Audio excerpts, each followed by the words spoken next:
This is Atomic Shinobi and today I'm going to narrate first part of What If Naruto Never Learned the Shadow Clone Jutsu. If you enjoyed this video, please like, share and subscribe to this channel. Now wasting no time, let's start the story. The shadows. As he leapt through the forest's trees, that was the boy's element. Normally, the boy's bright orange jumpsuit would have made him easily identifiable in a crowd, but he managed to remain hidden despite carrying a large scroll. The Forbidden Scroll, which had once belonged to the fourth Hokage, was in the boy's hand. The boy was none other than Naruto Uzumaki. He opened the scroll after landing in the clearing and examined the first jutsu. He decided to return to it later and complained as he passed it, Kage Bushin. I can't even do a regular Bushin. He read a few more and went on. The overly animated blonde exclaimed, Shuriken Kage Bushin, Mizu Bushin, Tsuchi Bushin, Kase Bushin. What is with all the goddamn Bushin? He moved to the end of the scroll and discovered a blurred jutsu that wasn't a Bushin. He smiled as he began learning the hand signs by heart and then practicing them without using chakra. Well, it's better than nothing, and if I can learn it then I can finally get to be a shinobi. He returned and moaned as he studied the Bushin jutsu after he was certain he had learned it. As he began to practice the Kage Bushin, he sighed, well, maybe I'll get extra credit if I learn more. After practicing for several hours and learning a few more techniques from the scroll, Iruka finally appeared. He yelled, Naruto, what are you doing? Passing the makeup test? The brunette pondered, Mizuki. Sensei told me that if I could steal the Forbidden Scroll and learn one jutsu out of it that I would be allowed to become a genin. Knowing that Naruto hadn't done this to be cruel, Iruka sighed at this. Listen Naruto, Mizuki lied to you. The Chunin laughed from the branch he was standing on and said, that I did. Confused and hurt that the sensei he trusted had deceived him, Naruto questioned, why? Because I wanted the scroll. And as a reward for you doing such a good job, how about I tell you a secret? Iruka yelled, Mizuki don't, it's forbidden. Naruto questioned, what do you mean? It's a secret relating to you. The reason that the village hates you. You see on the day you were born the Kyuubi attacked, so when the fourth killed it, he locked it away inside a newborn baby. That baby was you. You are the Kyuubi. Mizuki chuckled as the blonde stared in disbelief. It can't be, he cried in his head. A gruff voice snarled, you're right on that part. WHO. The Kyuubi. Trust me Kit, you aren't me. You're just the jailer, the warden. Then I'm not a monster. Kit, if you're a monster then the Nibi is a prude, the Ichibi isn't obsessed with killing, and I'm just a big cuddly plushie. The fox said. Then. Go ahead and kick that betrayer's ass. We demon lords value honor above everything else, so use that new technique of yours and kick some major ass. Naruto nodded and glanced up at Mizuki, who was giggling. You're wrong. He laughed. I'm not the Kyuubi, I'm simply the one keeping it from killing everyone. What? Exclaimed Mizuki. Naruto smiled as he began the 50 hand signs, saying, and now let me show you what I learned from the scroll. After finishing, everyone paused for a while, anticipating a huge assault or something, but for a short while, nothing occurred. Mizuki chuckled and exclaimed, oh this is rich. You are a failure. Static glowed through the air behind Naruto before anything else could be said. Before either of the two Chunin knew what had happened, a huge portal suddenly opened and he was dragged inside. Naruto flew through a silver portal, unaware of what was happening. He glanced around, catching glimpses of unfamiliar places and people. He reported feeling strange while traveling, not unpleasant, but unusual, as if a burden were being lifted. Hey Kyuubi. What Kit? Is there something different about me now? The boy was surrounded by red chakra as Kyuubi trailed off. Now that you mention it, I found something interesting. It appears that you have seals on you. I'm counting at least 5 of them, though there may be more. What are they? The first one is a mental capacity inhibitor on your forehead. It's designed to lower your mental abilities. There are 2 chakra suppressing seals, one around my seal, and another one on the back of your neck. The next one is a kill seal. Should you ever go rouge I assume, and it's right over your heart so it would be an instant death. The last one I can find is another suppressant seal on your back, though this one is on your physical growth. Probably why you are so short. What the hell? When did these damn things get placed and by WHO? No clue by who, but when would be when you were a baby. It would be the easiest time to do it, and would go unnoticed. I didn't even notice until you mentioned something. Can you get rid of them? Sure. Now that I know where they are and how they're there I can use my Yuki to burn them right off of you, though this is going to hurt like all hell. Don't care. Get those damn things off of me. Without uttering a word, Kyuubi destroyed any seal on Naruto that had nothing to do with his own sealing using his Yuki. After finishing, they appeared to be approaching their first stop as they began to slow down. On a stone street, the blonde fell to the ground close to some men who appeared shocked by the unexpected fall. One said, "Who the hell is this?" Another man snarled as he began to draw his katana, "Doesn't matter. He's probably one of those revolutionaries." Naruto cried out, "Wait," as he retreated. A single katana swing killed the three before they could take any action. Naruto glanced over and saw a man with two katanas, red hair, and piercing eyes who wasn't much older than he was. He was dressed in a blue kimono and white hakama. "Who might you be?" replied he. "You are no friend of the Shinsengumi, that much is certain." "My name is Naruto, Naruto Uzumaki, and I actually have no idea what is going on." "Lost, are you?" "Kind of. I'm not from around here." He nodded and led him away, moving so fast that Naruto had to use all of his speed to keep up. "Well, you cannot stay here, not with 3 dead men here. Come with me and we can sort you out then." When they reached a sizable building, the man ushered him into a room of a respectable size and instructed him to sit down. The man looked at him after he was seated. He inquired, "So where are you from?" "Konoha." "Konoha? I have never heard of such a place. Do you know where you are right now?" "No. You are in the city of Kyoto. Never heard Iruka. Sensei mention a place like that." "Iruka? He is your teacher?" "Yeah. He was teaching me and a lot of others so that we could become shinobi." "You are a shinobi then?" "Not yet. I failed the exam, and then another one of my senseis told me that there was a supplemental test that I could take, but he lied, and when I tried to use the jutsu that he taught me, it sent me here." I have never heard such a thing before. "So who are you anyway?" "Oh, excuse me. I am Himura Kenshin, a revolutionary Hitakari." "Hitakari? An assassin. It is my job to kill people so that a new era might be brought in, to save the people suffering from a harsh rule." He grinned. "Wow.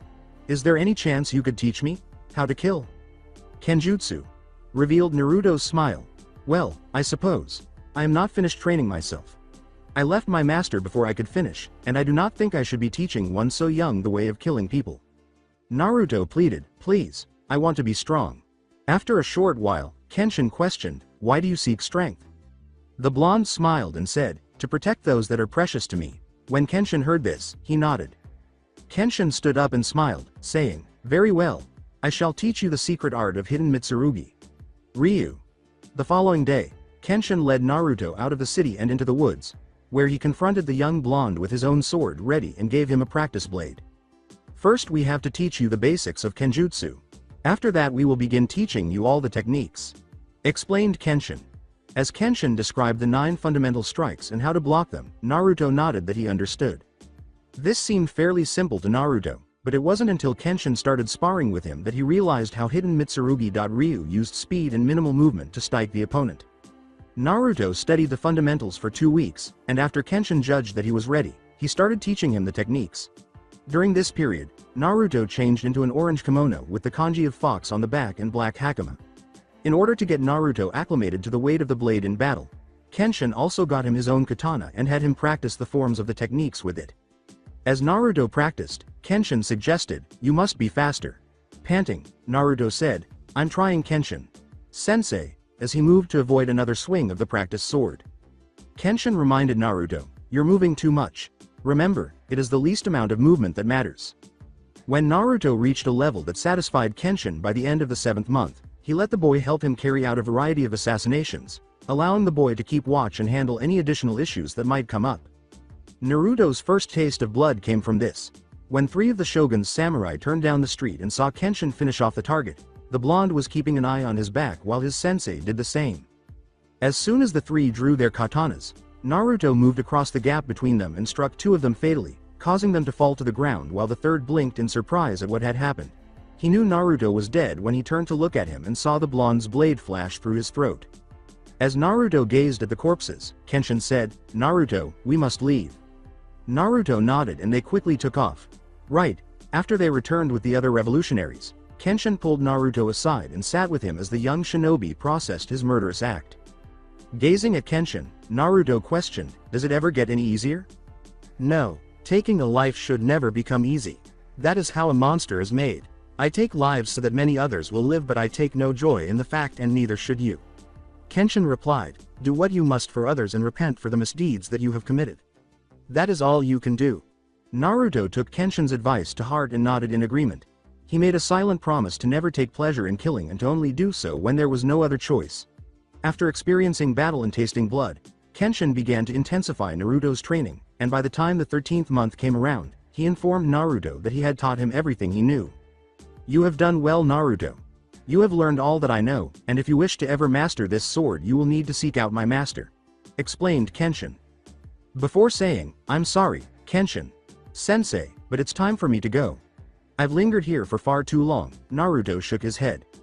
Kenshin nodded as he turned to go, saying, "I see. Then may you have safe travels, Naruto, and I hope that we will meet again in the safer world I hope to help forge."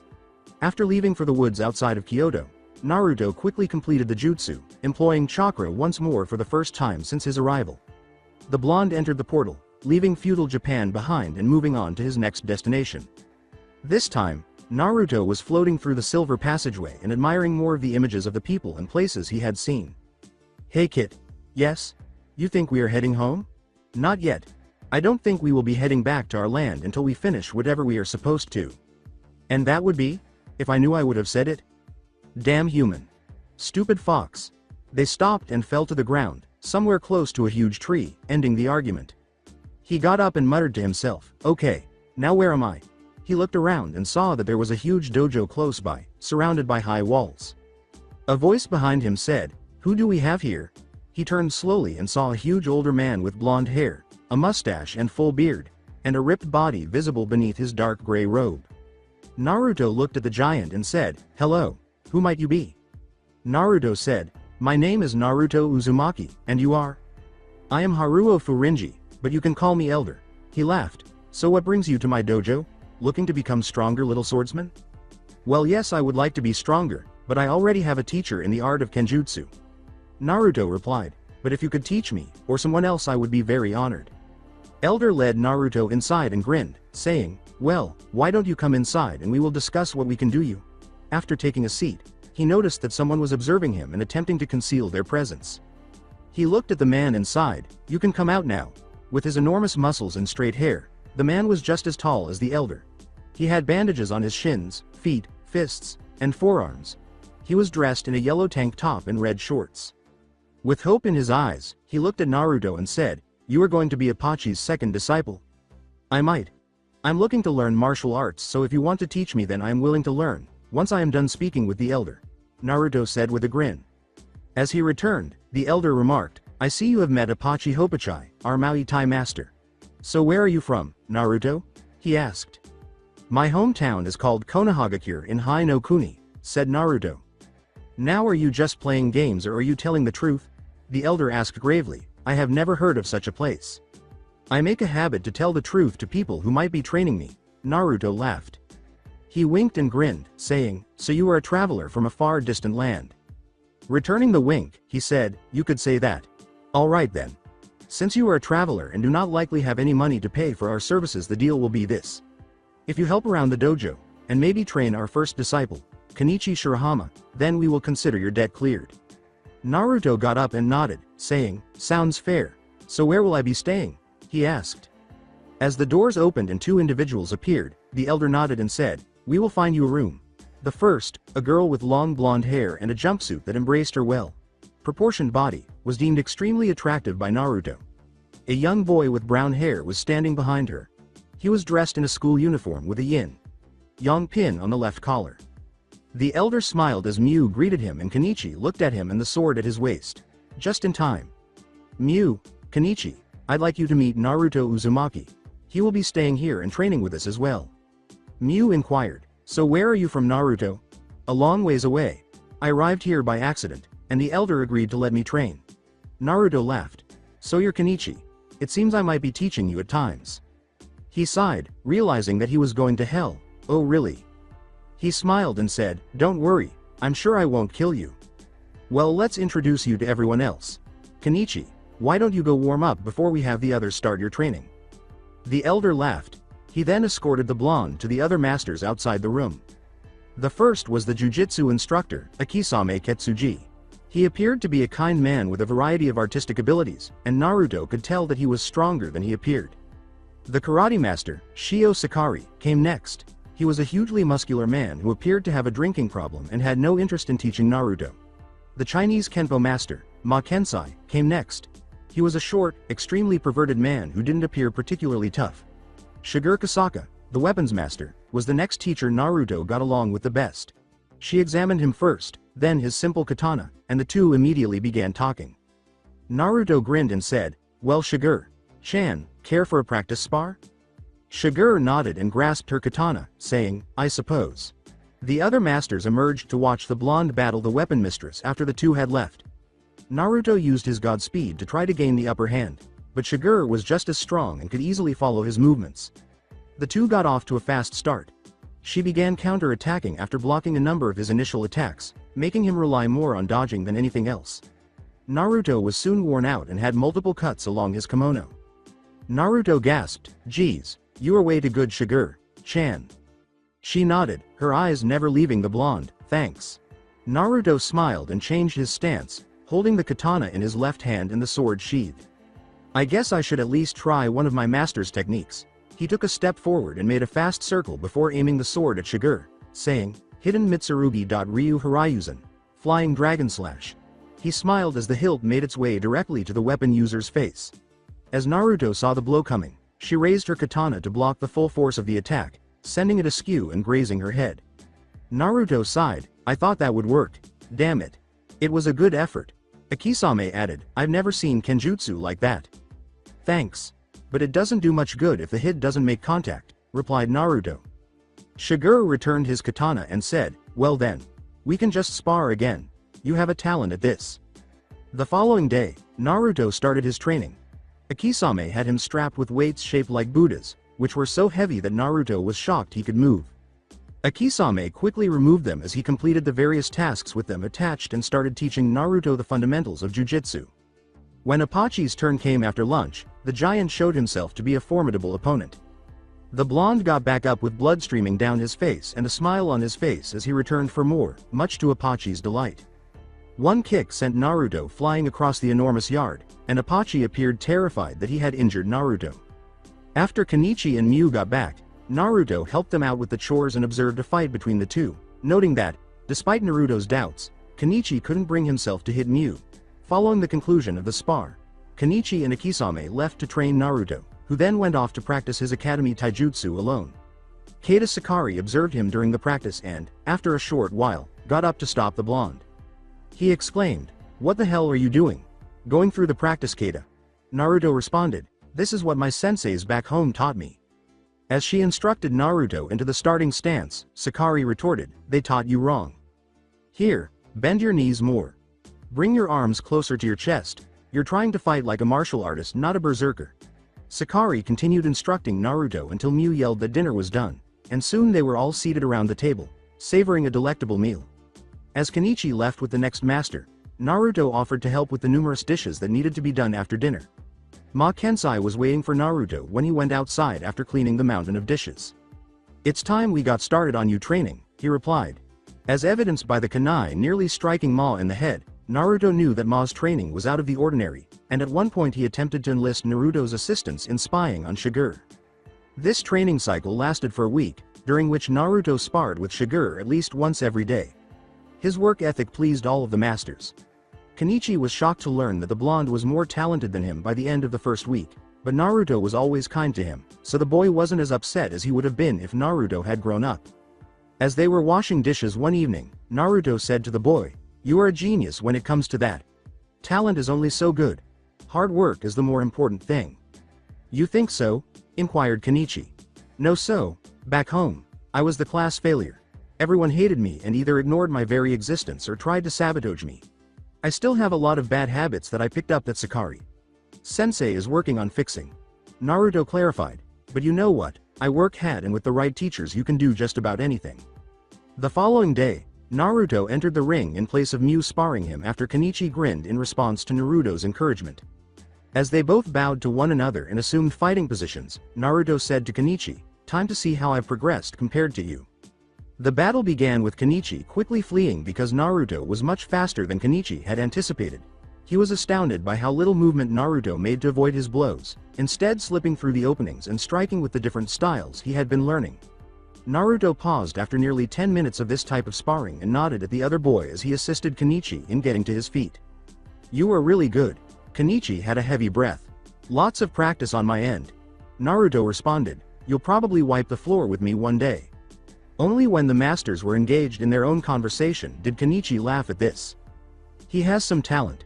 Akisame added, and whoever taught him Kenjutsu was a genius. He managed to take the lessons from his Kenjutsu and incorporate them into his martial arts. He's more than talented. Ma Kensai grinned. Sakari went on, he's not vain either, a good quality. Apache concurred, saying, Appa, he is Apache's second favorite student. Shiger pointed out, but he isn't a Katsujukan fighter. Isn't he? Inquired Apache. He's killed. Elder nodded. You can smell the blood on his soul, and he carries it like a heavy burden. It is a good sign that he understands that killing isn't the answer, but the fact that he has killed will always taint his martial arts. Akisame nodded and said, so he isn't going to be like Kenichi. Maybe not exactly the same, but he will be similar, Elder replied. He will take our lessons to heart and maybe one day he can fully commit to the path Katsujukan. Until then we can only help him go in the right direction.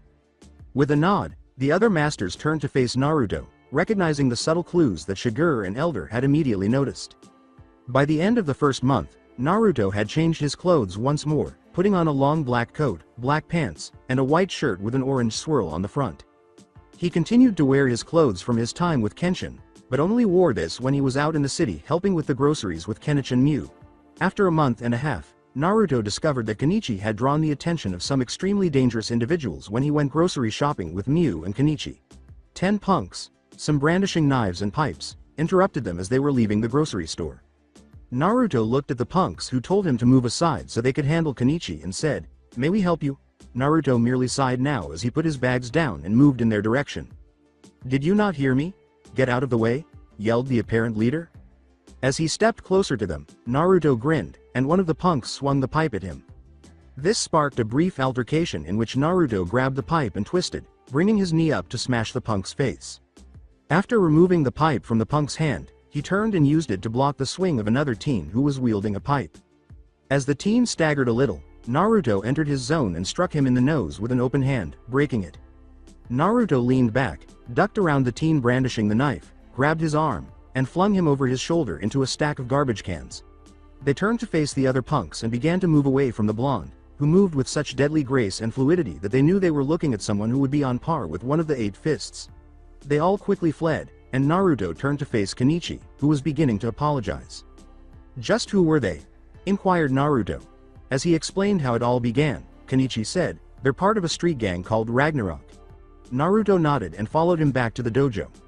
Naruto confronted the disciple that evening after leading Kenichi into the backyard's wooded area. What I'm about to teach you is going to help sharpen your sense of danger. This should help you avoid dangerous situations, and when developed enough you can use it to do what I did earlier today and flow from one opponent to the next without having to worry about being overwhelmed. Naruto clarified. Okay. Kenichi said, nodding. So what are you going to do? Naruto took a step back and vanished into the darkness, answering, hunt you. Kenichi cried out in terror. What? As a shuriken passed by exactly where his head was, and a kunai suddenly embedded itself directly in front of him, making him jump back in terror. This is your training. All of these weapons are dull practice ones, but they will hurt if you get hit. And since pain is a very good motivator at times, this will make sure that you learn quickly. Naruto clarified from the shadows as he moved. Try to think like I would and you might be able to avoid the majority of what I plan on doing tonight. Now that Naruto was training him every 3 days, Kenichi was afraid and would remain so. When Naruto finally felt it was time to leave, it had been almost 3 months. He dressed in the clothes he usually wore in the city and packed the other wardrobe into a small pack that Mew had helped him choose during one of their shopping excursions. After bidding everyone farewell and receiving a list of daily training exercises to complete while separated from each of the 4 masters he trained with, he left the dojo and found a quiet spot where he flashed through the hand signs once more and entered the portal when it opened. Naruto was passing through the portal on his way to his next destination for the 3rd time. He had the impression that this would be the final time it would not take him home. Hey Kyubi. What kit? Where do you think we are heading this time? I don't know. Somewhere different from the others, that much is certain. I mean, I'm watching through your vision and I swear I just saw a sun with a face laughing. And it was a creepy looking sun, as in like monster, not children's show. I saw it too. It was rather bizarre. When they reached their destination, There was a brief period of silence between the two. This time, they landed above a minor altercation between three boys on a spike. One person with guns was beating the other two while they were fighting. Man, he's good. No kidding, Kit. He seems stronger than most. We should see if he will train you. It would be interesting to see you using those weapons of his. Naruto kept watching the fight until the two boys were blasted by the guns, which changed into enormous cannons. After a little more observation, Naruto witnessed the gun user pass out, spitting blood and uttering a statement about his symmetry breaking. Naruto sighed as he leapt off the point he was on and landed immediately behind the group. As everyone looked at him, he sighed, that was almost amazing. One of the girls in the school's dress code said, "Excuse me, but who are you?" Naruto smiled and said, "Oh, right. The name is Naruto Uzumaki." The child who was changing into a scythe asked, "You a technician?"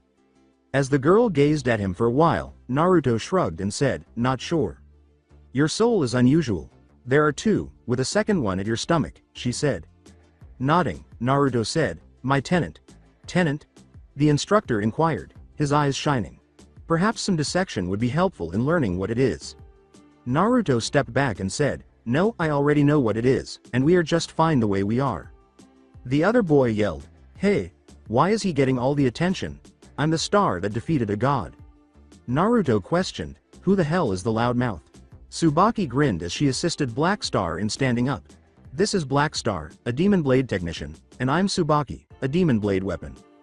As Soul got up and turned to face Maka, he said, "My name is Maka, a scythe technician, and this is Soul, my scythe."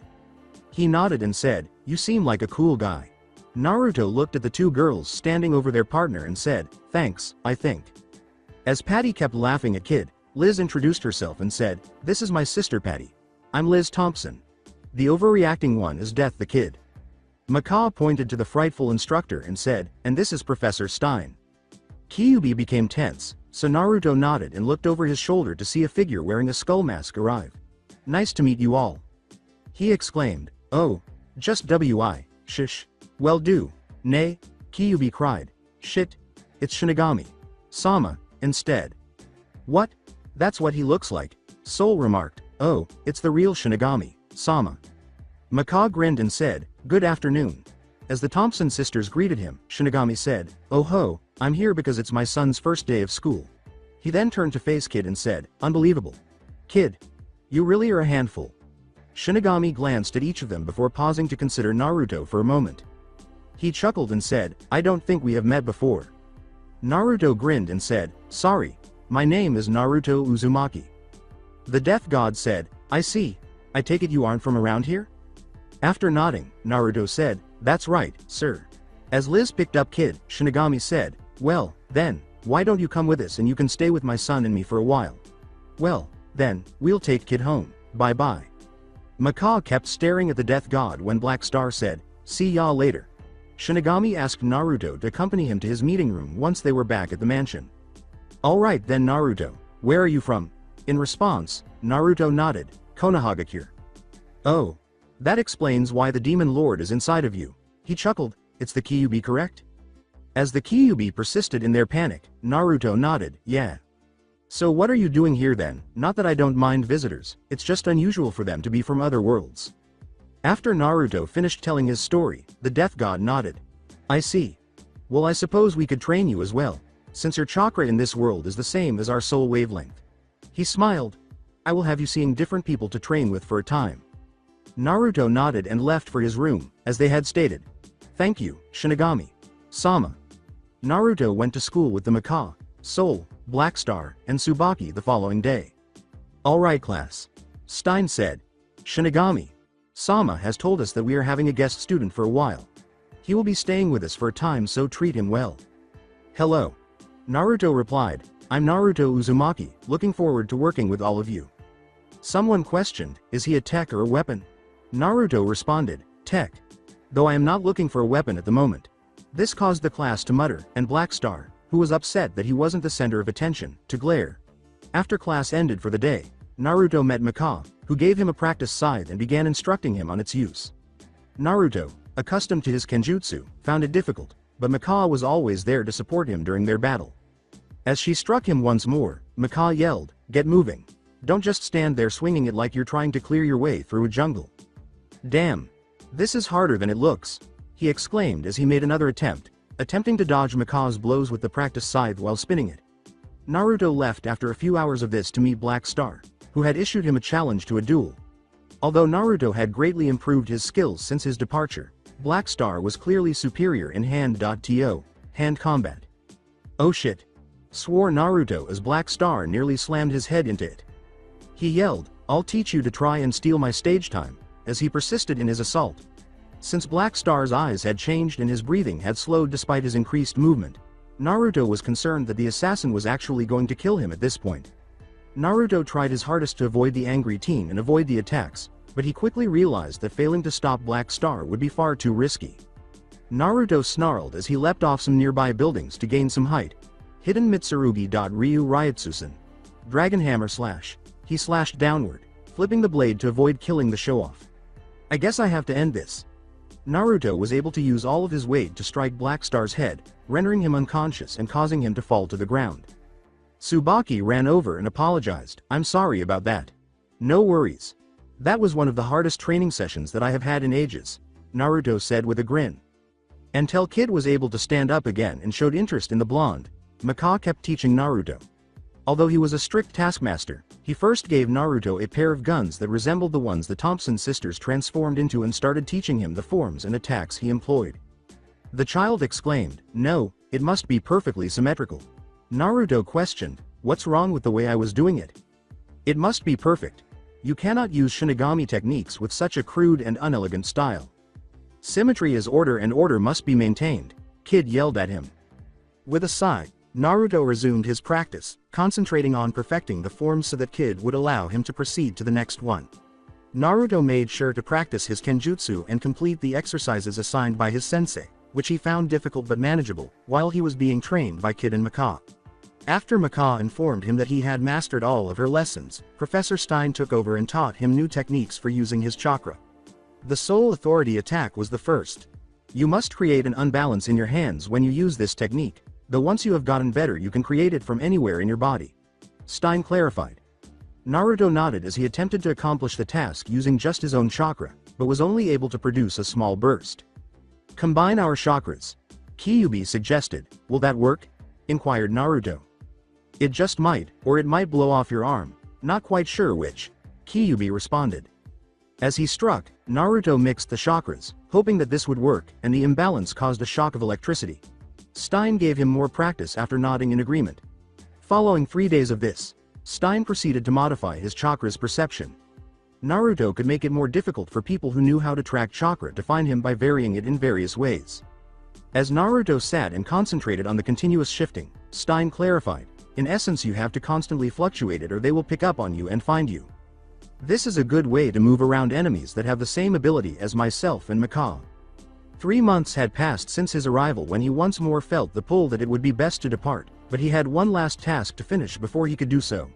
He had purchased a number of items from local stores while he was here, including what was referred to as an MP3 player.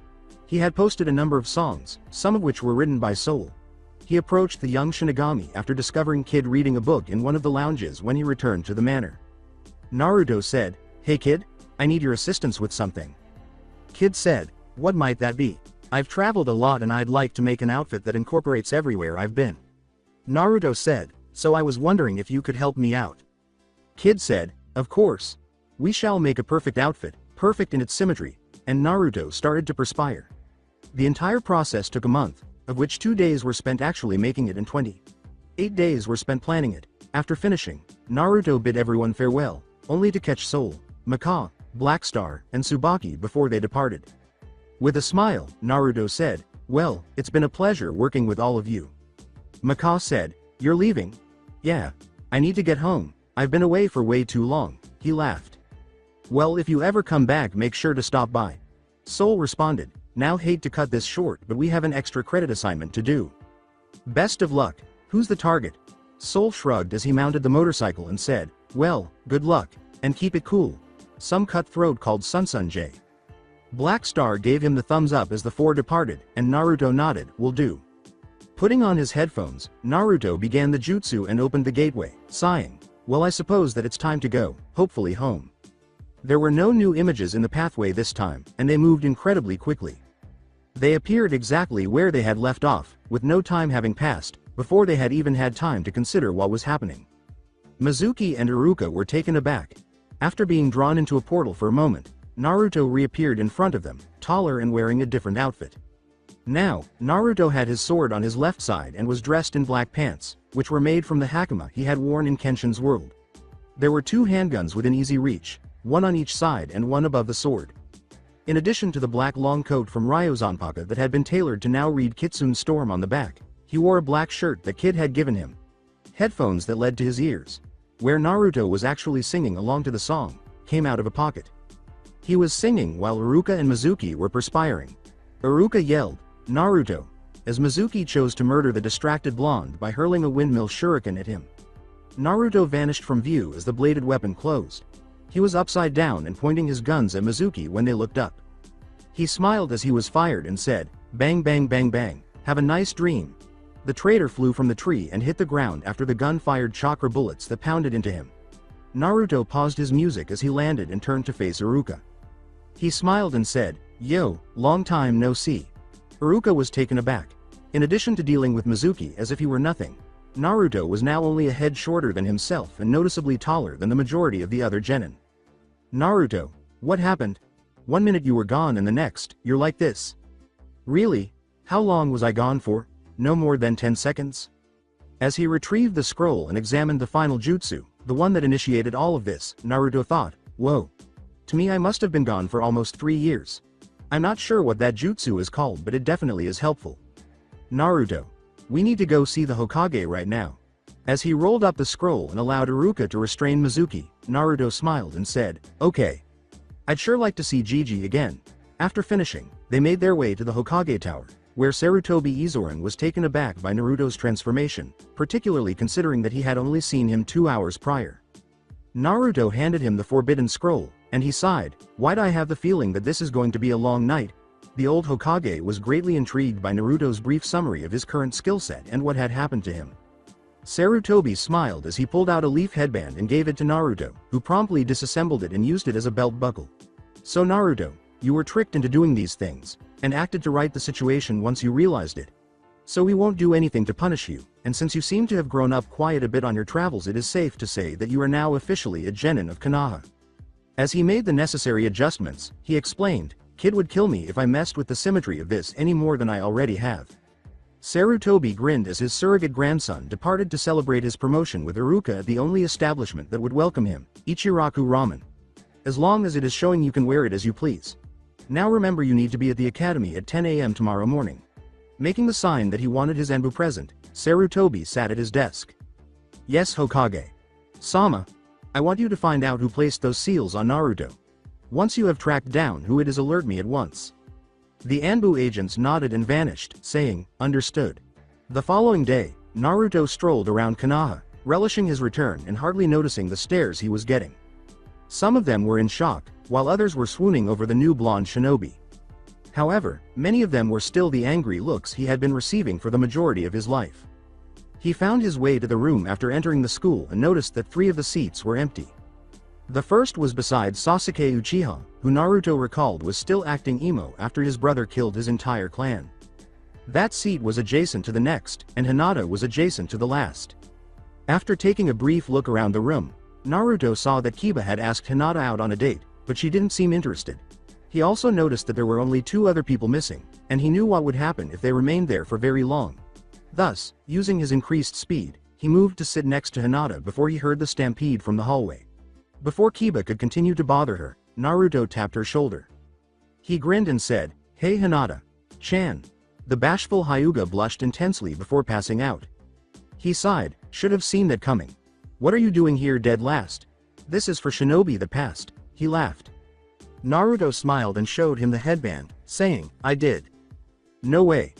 You must have made that yourself." He chuckled, "No way, a failure like you could have passed the test." Now, the one thing that annoyed Naruto more than anything else was when people made fun of him.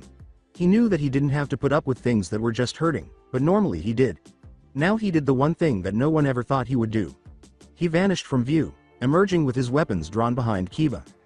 As Kiba struggled to process what had just transpired, he asked, care to try this again? Because I have 2 friends here just dying to let loose. At this point, Kiba made the quick decision to leave the blonde who was handling the dual guns and take his new seat next to Sasuke. This gave Shino the opportunity to move from the sleeping Shikamaru to the vacant seat to Hinata's right. Shino observed, "That was most interesting, Uzumaki-san. Just call me Naruto."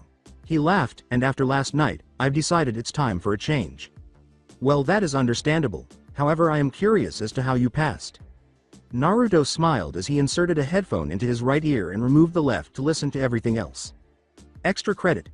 Kiba was still muttering about what the blonde had done, but everyone had moved past Naruto's outburst and the classroom was back to normal. Sakura and Ino rushed into the room as soon as the class had calmed down. As Sakura approached Kiba's seat, she exclaimed, "Huh, I win Ino.pig. Move mutt. I want to sit next to Sasuke.kun." He sighed as the fear subsided. "Fine." After taking a seat, Ino paused and turned to face Naruto. "Hey forehead, isn't that Naruto sitting by Hinata?" As she looked up and noticed the blonde sitting up there bobbing his head to the music he was listening to, she trailed off, "Couldn't be." This startled Sakura, who approached the blonde to confront him about it with Ino. He was singing along to a song that neither of them recognized when they arrived up there. "It's incomplete if it's not proper, causing me to shiver since you're so cold. It's really steep, so stop taking chances," he sang, bobbing his head, "Watch when you sleep because my glocks creep." "Naruto, what are you doing here?" Sakura responded, "If you're here to ask me out again then just go home because." He shocked the class once more by yelling, "Damn it woman, just shut the hell up, it's only the beginning. Not enough to satisfy me, let's clarify if there are any errors. Let's share the classified information, locate the bad and then say goodbye. Together with my entourage, do it, putting your head in the garage's rear. Sell you cheaply and have a small sale. I'm out of your league, you know, so please leave. You're still unaware of the range you're in, I'm not playing. No more trading, it's difficult to regain, you understand what I'm saying. Give your case a forceful backslap. Go blah blah blah and click the gat. I'll make everything I touch platinum. People around me are clapping it, somehow." Sakura yelled, "Baka," as she attempted to strike him. With ki leaking out, Naruto looked at her after catching her punch. The entire class laughed at this point, but Sakura and Ino were incensed. "Interrupt my music again and you're going to wish you were dead," he said slowly. "Now let me pause this and we can try and talk like a civilized person and a deranged fangirl. What are you doing here?" Before things got out of control, Haruka said, "He passed his examination. Now everyone get to your seats." Hinata looked up, finally waking up, and then glaring at Naruto, Ino, and Sakura returned to their seats. When Hinata looked to the right and saw Shino sitting there, she thought, "I just had the best dream. Naruto.kun came and stopped Kiba from asking me out on a date and he called me Hinata-chan. ... She then turned to see Naruto bobbing his head. As soon as Hinata realized it wasn't a dream, she flushed. Haruka was delivering a speech in which he explained that each of them now had greater responsibility and that it was their duty to represent their village as best they could. Naturally unconcerned, Naruto listened to the song's conclusion and kept bobbling his head until it was over, just as Haruka began team assignments. Until she got to Team 7, Naruto disregarded the majority of the teams. Sakura cheered and most of the fangirls moaned in defeat when she said, "Team 7 is Sasuke Uchiha, Sakura Haruno, and Kiba Inuzuka. Your Jonin-sensei is Kakashi Hitaki." Knowing that Naruto was on her team, Hinata blushed instantly. Team 8 is Shino Aburame, Hinata Hyuga, and Naruto Uzumaki. Your Jonin-sensei is Kurenai Yuhei. Naruto smiled, leaned back, and offered Hinata a headphone for her right ear. He said, "Want to listen?" She trailed off, He shrugged and said, "It's okay if you don't." She put on the headphones and listened to the odd song because she didn't want to let her crush down. She began bobbing her head along with the song as she listened and discovered that the lyrics were, in fact, catchy. In the end, she inquired, "Where did you get this?" "From a friend of mine. The song is literally his. He wrote it." "No, he doesn't have that ability, but a friend of ours did. I'd like to meet them." When the song ended and their sensei entered, he smiled and said, "Maybe someday." "Team 8 follow me," she yelled, glancing at the remaining pupils. They waited for their sensei to speak while they sat outside beneath a tree after she left. "All right. I suppose we should start by introducing ourselves. Since I'm your sensei, I will go first. My name is Kurenai Yuhi. My likes are genjutsu and romance novels. My dislikes are ignorant people and lazy people. My hobbies are creating new genjutsu and gardening, and I currently have no dream for the future. My name is Shino Aburame. My likes are bugs and understanding people, my dislikes are thoughtless people. My hobbies include cataloging bugs and learning about new types, and my dream is to become an excellent shinobi like my entire clan. Well, it's easy to tell what he likes, still have to get him out of his shell more, thought Kurenai. My name is H. Hinata Hyuga. My likes are, and gardening, my dislikes are my clan's hatred for the branch family and cruel people, and my H. hobbies are gardening and practicing my J. Juken. My dream is T. to unite my clan, she says, turning red once more as she looks at Naruto. She has a crush on Naruto, and it is pretty serious, could either be bad or good. Have to see how this plays out. My name is Naruto Uzumaki. My likes are my precious people, training and listening to music. My dislikes are loud obnoxious fangirls, and people who laugh at me. My hobbies are training and learning new things, and my dream is to become the Hokage someday, and if not then to be the best shinobi possible. Well, he's blunt, but something's changed about him. Must be the reason why the Hokage changed the team lineups. Kurenai left the three sitting there and said, okay, tomorrow there will be one last test to see if all of you are ready to be genin. Meet me at training ground 8 tomorrow morning, and I would advise you not to eat breakfast, since you will likely throw up. When Naruto stood up and offered Hinata his hand, she turned beet red and accepted it. So who wants to go get lunch and make a plan for tomorrow? Naruto said, man, I've got to get her to stop blushing so much. You're a shinobi, not a miracle worker kid, shut up. Shino nodded, and Hinata nodded as well, not yet confident in her voice. That seems like a good idea. Great, Hinata. Chan, you can pick the restaurant, he laughed. Hinata was surprised that Naruto continued to refer to her as Hinata Chan and that he wasn't taking charge and guiding them to Ichiraku Ramen. She nodded, guiding them to a tiny eatery that catered primarily to shinobi. Oh, okay. They were admitted with little fuss after seeing the leaf symbols, and they were shown to a small booth with Hinata and Naruto on one side and Shino on the other. Naruto asked them if they knew anything about their sensei after they placed their order. Shino said, I don't. But my parents might. Hinata stumbled, I know a bit. Naruto grinned and nodded, saying, well, go ahead then. Well, I know she uses genjutsu, and that she doesn't have too much taijutsu skills. Alright then. All we need to do is to then break her genjutsu and then try and get her into a close quarters match. Naruto gave a nod. Shino nodded as their food, more specifically, Naruto and Hinata's food, arrived, but he only had a drink with a bendy straw to hide his mouth. Seems like a plan. After they finished their meal, Shino departed, and Hinata blushed even more when Naruto offered to accompany her home. She sputtered, but you don't live near me. Confused, he said, so, I don't mind. Naruto said, alright, and followed her back to the Hyuga estate, pausing at the gates. He smiled as he walked away, saying, well, I will see you tomorrow, Hinata-chan. She went inside and whispered, goodbye. Naruto.kun. She wished she had said it directly to him. The three genin were quietly making plans while waiting for Kurenai to arrive at the training ground the following day, seated next to 3 stumps. She didn't show up with 3 bentos and 2 bells until 20 minutes after she had stated that she would be there. Sorry I'm late. Had to wait for the rice to finish cooking, she murmured. Naruto nodded and said, it's okay. Now I will explain the test. You will have 1 hour to try and get these bells from me. Hinata noted, but there are only 2 bells. Kurenai smiled as she pulled out a timer and set it for an hour. That's because one of you will be tied to the stump while the rest of us eat in front of you. And if you don't manage to get a bell, then you will be sent back to the academy. She set the timer and instructed them to begin as Kitsune faced down Kurenai and Hinata and Shino fled into the trees. You aren't going to hide? Naruto smiled while holding his katana, saying, no, I don't like hiding, sneaking around, and all of that. I prefer to deal with things head on. According to his file, he doesn't have any sort of kenjutsu training, so why does he have that sword, and where did he get, let alone learn to use those guns? As he took off, Naruto said, ready or not, here I come.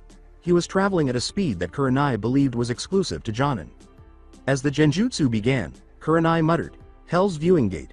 Kurenai was forced to back away from the blind shots as Naruto immediately realized and drew his guns while jumping into the air and firing multiple shots into the ground. When he halted and broke the illusion, she asked herself, what is he doing? He smiled as he holstered the guns and charged forward once more, brandishing his katana, hidden Mitsurugi. Ryu Doryasen. ground dragon slash, and slamming it into the ground, sending huge chunks of it flying and causing wind and bursts to shoot at the Jonin, who narrowly avoided the blow. While all of this was going on, Hinata and Shino were positioning themselves. They had talked about this strategy, and they both understood that if they weren't prepared when Naruto was, the entire plan might backfire and Naruto, not them, would suffer the consequences. Now that Kurenai was avoiding, Naruto was attempting to cut her in an attempt to use another genjutsu on the genin, but he was too fast and would cut her off whenever he could. Before long, he halted and pulled out one of the guns, shooting the bells off her as Hinata and Shino rushed forward, grabbed them, and fled while Naruto pulled out his other gun and sheathed his sword. He smiled as he unleashed chakra bullet hell on Kurenai, creating a distraction while the other two fled. Bang bang bang bang, have a nice dream. As Kurenai emerged behind him, he halted, holstered his weapons, and placed his hands on his head. She said, "That was brave of you." As the timer sounded, he shrugged and said, "It was our only chance at besting you. And now the penalty." Naruto was then tied to a stump while the others, with the exception of Hinata, ate in front of him. After Kurenai turned away, he stole some food from him.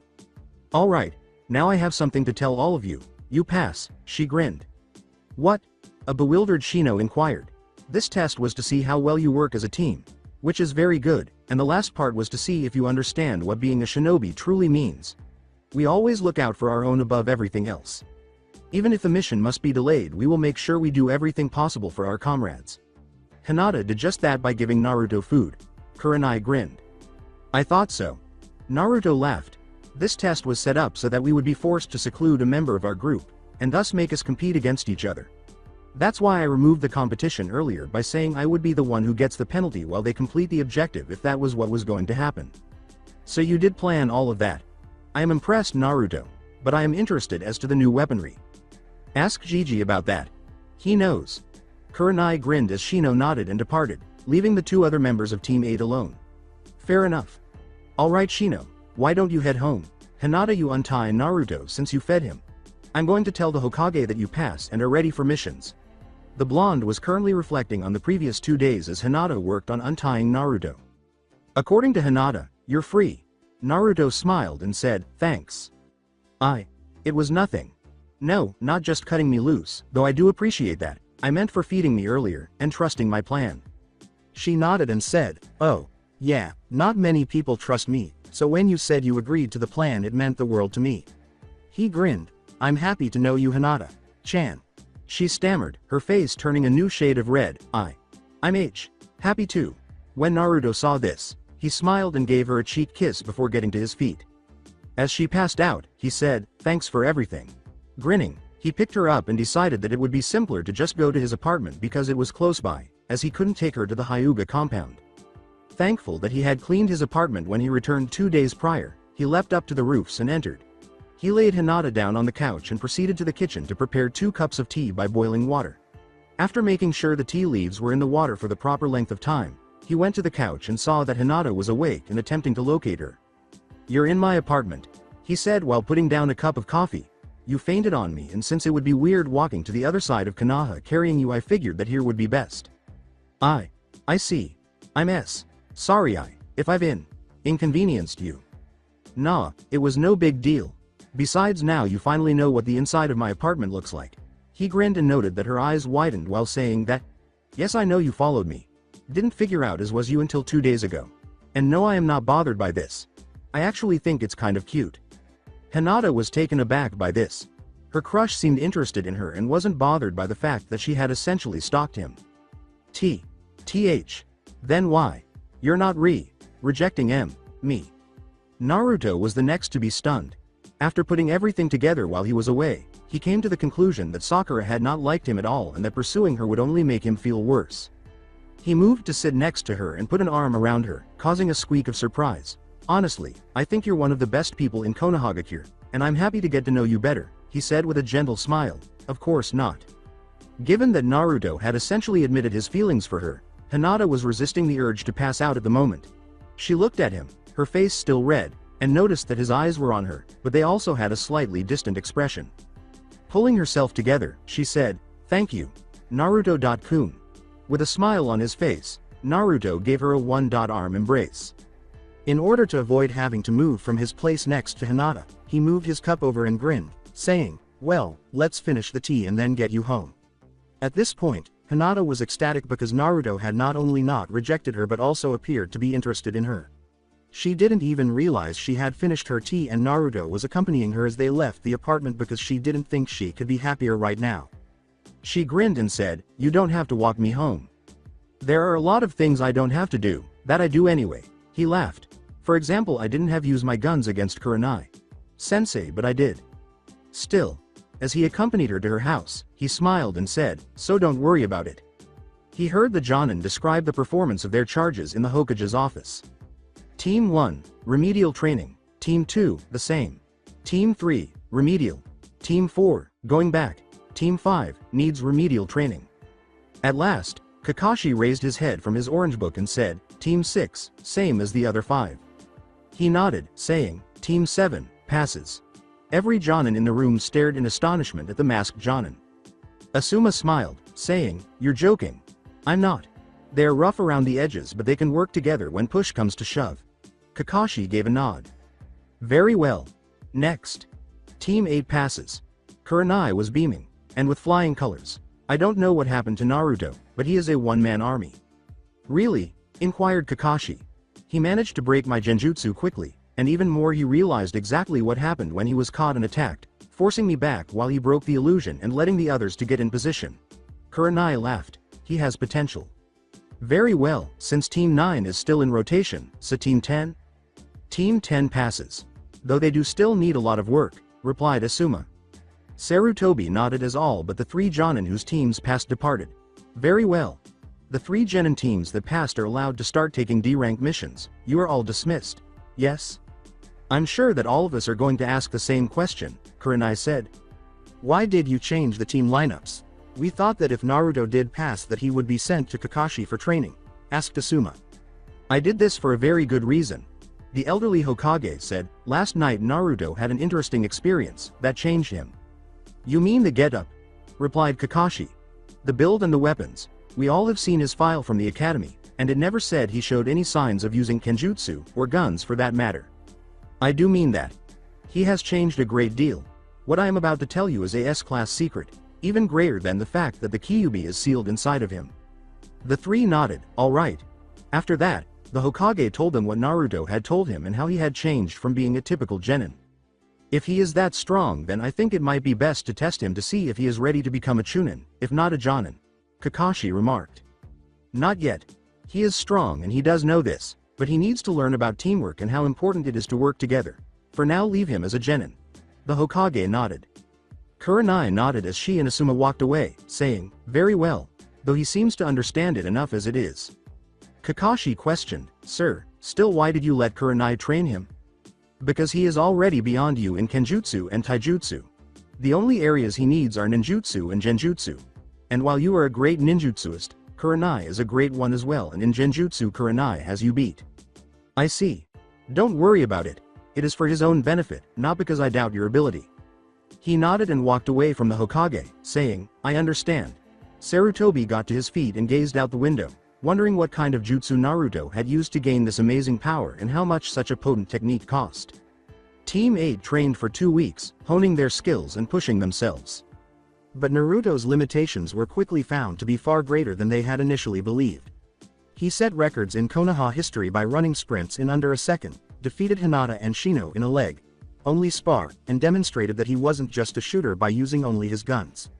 In order to test their skills, Kurenai discussed holding a small tournament among their genin with Kakashi, Asuma, and Guy. When the date finally came, the 4 teams gathered at Training Ground 7. "Alright." Kakashi started arriving on time. "We are here today to have a little sparring match between the 4 genin teams that are here. Each of you will be put into tournament lineup and from there you will face an opponent until we decide who the winner is. There are no real rules, and try to avoid actually hurting each other too much." Naruto smiled, saying, "Sounds like fun." Kurenai responded, "All right, here is the lineup. First up is Ino versus Sakura." The 2 opponents exchanged scowls as they got ready to battle. Naruto put his headphones in and began to listen to music as the 2 began fighting, sighing, "Get ready for a boring fight." In an attempt to divert each other's attention, The two girls first threw shuriken at one another before making bushin, which ultimately failed. Ultimately, it became what Naruto quickly dubbed a bitch fight, as the two were slapping, scratching, yanking hair, and generally acting in a very degrading manner. Kurenai smiled and shook her head when Naruto asked, "Can I just shoot them and say it was a draw?" At last, Sakura delivered a powerful left hook that rendered the blonde incoherent. "Hosha, I win!" exclaimed Sakura. Naruto sighed and said, "That was the most pathetic thing I have ever seen." In a smile, Kakashi said, "Next up is Kiba versus Sasuke." His two students exchanged scowls before preparing for battle.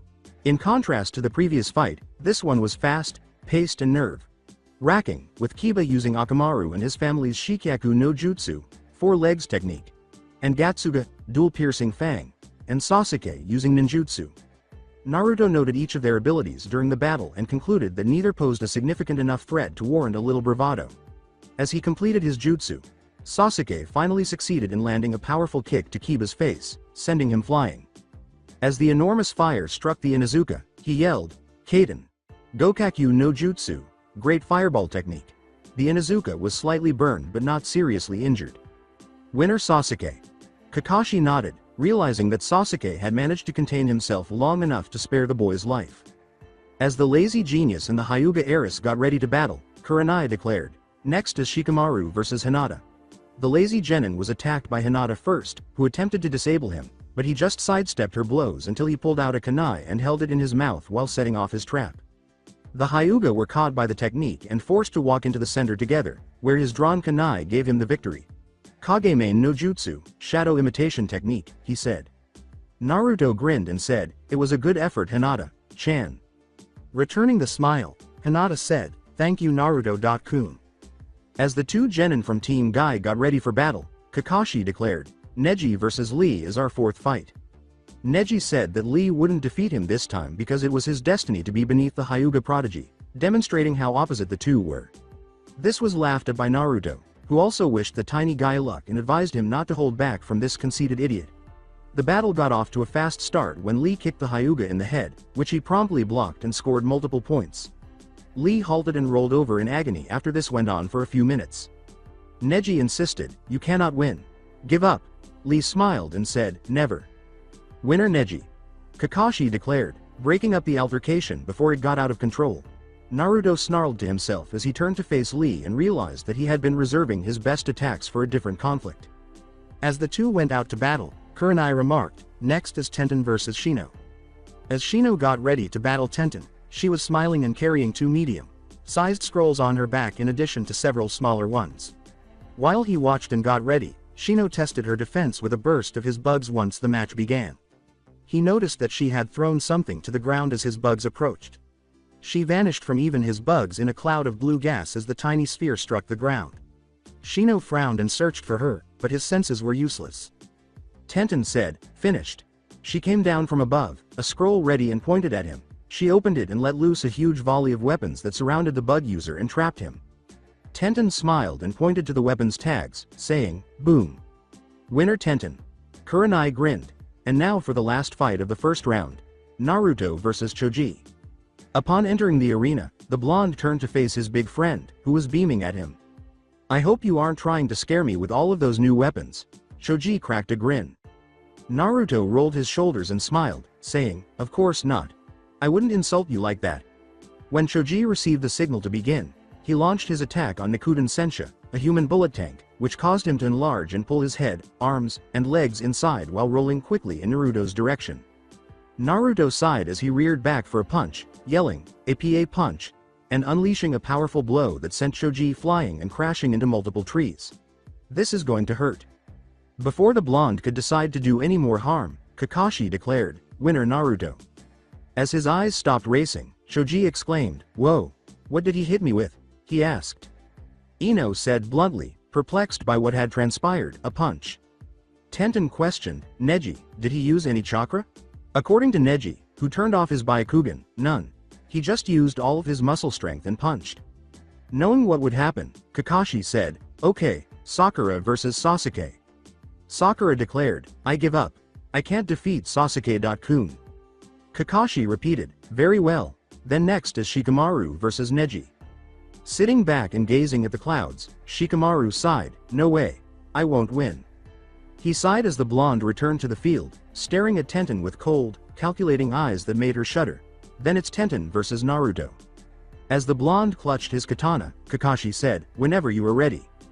Tenten clutched one of the smaller scrolls and thought, so he plans on using Kenjutsu. Naruto remained motionless, observing her with the same rapt attention that made her shiver. She smiled as she opened the scroll, pulled out her own katana, and charged at the blonde who had been watching her for a few more seconds before he vanished from view. No choice then. When Naruto reappeared with his katana drawn and his eyes hard and icy, Ino asked in disbelief, "What just happened? Is that katana of yours just for show, Tenten?" he inquired. The blonde she had seen earlier had been happy and upbeat, so this surprised her. He now had the appearance of an assassin, cold and merciless. She leveled her blade and attacked him once more, responding, "No, this time." He was somewhat tracked and the initial blow was blocked. He spun on his heel and continued to strike, slowly but surely pushing her back, saying, "Good. This would be boring if that had been your best." Tenten was now concerned because Naruto was not giving up and was almost ready to disarm her. He sighed and stepped back, saying, "Let's stop playing games." Hidden Mitsurugi.Ryu Ryukansen. Rising Wind Dragon Slash. He lunged forward and slashed at her, twisting it so that it was horizontal. Tenten collapsed after he touched down, her back severely bruised. Asuma wrote, "He flipped the blade. He's very fast. Most Anbu wouldn't be able to keep up with those movements. Especially if he intended to kill." Kakashi remarked. "The flames of his youth burn bright if can defeat such strong opponents with little difficulty," said Guy. As the three squared off against one another, Kurenai declared, "The final fight is a three-way battle between Sasuke, Neji, and Naruto." Naruto told the two, "Let's make this interesting." "How so?" inquired Neji. Naruto smiled and said, "You two versus me. Otherwise this will be too easy. I'll wipe the floor with you myself." Sasuke smiled as he looked at him, saying, "You are way too confident, dope." Naruto answered, "Pride goes before the fall. I do not need the assistance either. It is my destiny to stand above you." Neji responded. As the match began, Naruto nodded and put his headphones in his ears, listening to Bang Bang Bang Bang Have a Nice Dream. Very well then. Before facing the dead, the two other boys tried to disable the one they considered to be the bigger threat by attacking each other first. But Naruto wasn't pleased with being disregarded, so he pulled out his weapons. "I'm not particularly interested, but it's not a mystery to enter. Don't misunderstand, son. I'm a delightful treat," he sang, "Bang Bang Bang Bang Have a Nice Dream," as he began shooting the fighting couple with so many bullets that they had to split up. "If it ain't proper, it's incomplete. Causing me to shiver since you're so cold. It's really steep, so stop taking chances. My Glocks creep, so keep an eye on you while you're sleeping." He leaned around them, still using his pinkies to shoot the guns at them, forcing them to dodge his aim. The two were now very irritated that the blonde wouldn't wait quietly while they fought, so they focused on him attacking him with kunai. Kiba whistled. "Dead Last has some interesting techniques. Whoa." Sakura muttered, "They should belong to Sasuke-kun." She was watching Naruto keep shooting at the two, leaning around any blows they would throw at him. Sasuke snarled, "Damn, if we can't get close, this will never end." As he flipped through the air, using his guns like tonfas, Naruto asked, "Oh, you want to fight close quarters?" He struck the Uchiha in the ribs, sending him flying as he continued to dodge Neji's palm thrusts. Naruto smiled as he kicked the prodigy in the stomach, sending him flying, and then fired multiple shots from the guns, saying, "Too slow." He turned and avoided Sasuke's punch and subsequent knee. Before Sasuke could launch his next blow, he flipped over his head with his gun aimed below him. Naruto continued to shoot Sasuke, rising higher into the air until he stopped and flipped, landing feet first on top of him. He sang, "Bang Bang Bang Bang Have a Nice Dream. Bang Bang Bang Bang Have a Nice Dream. Bang Bang Bang Bang Have a Nice Dream. Bang Bang Bang Bang Have a Nice Dream." Winner Naruto. Kurenai smiled as the other genin, aside from Hinata and Shino, were taken aback by the result. Kiba questioned, "How did he do that?" In response, Hinata said, "Practice. But he never used those weapons when we were in the academy." He was upset. As he approached Hinata and gave her a brief embrace, Naruto said, "Too bad. Now who wants to go get something to eat to celebrate me destroying this year's and last year's Rookie of the Year?" he asked. Sakura spat, "You cheated.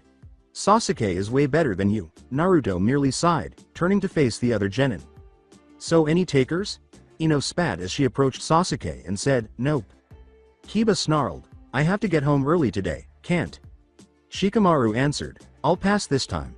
Choji grinned and said, same here, but thanks anyways. Shino nodded and said, I will also have to decline this time Naruto. Hinata grinned and said, I will. Lee yelled, I would enjoy your company, my youthful friend. Tenten smiled and said, I'll come too. As they left for a restaurant to celebrate, Naruto smiled and said, well then I guess it's just us four. The senseis exchanged glances after the other genin departed. Well, you see what I meant when I said that Naruto has changed since we observed him in the academy. Kurenai cracked a grin. Yes. He has become stronger and more restrained. You could tell from his movements that whoever taught him that kenjutsu, it was created for killing.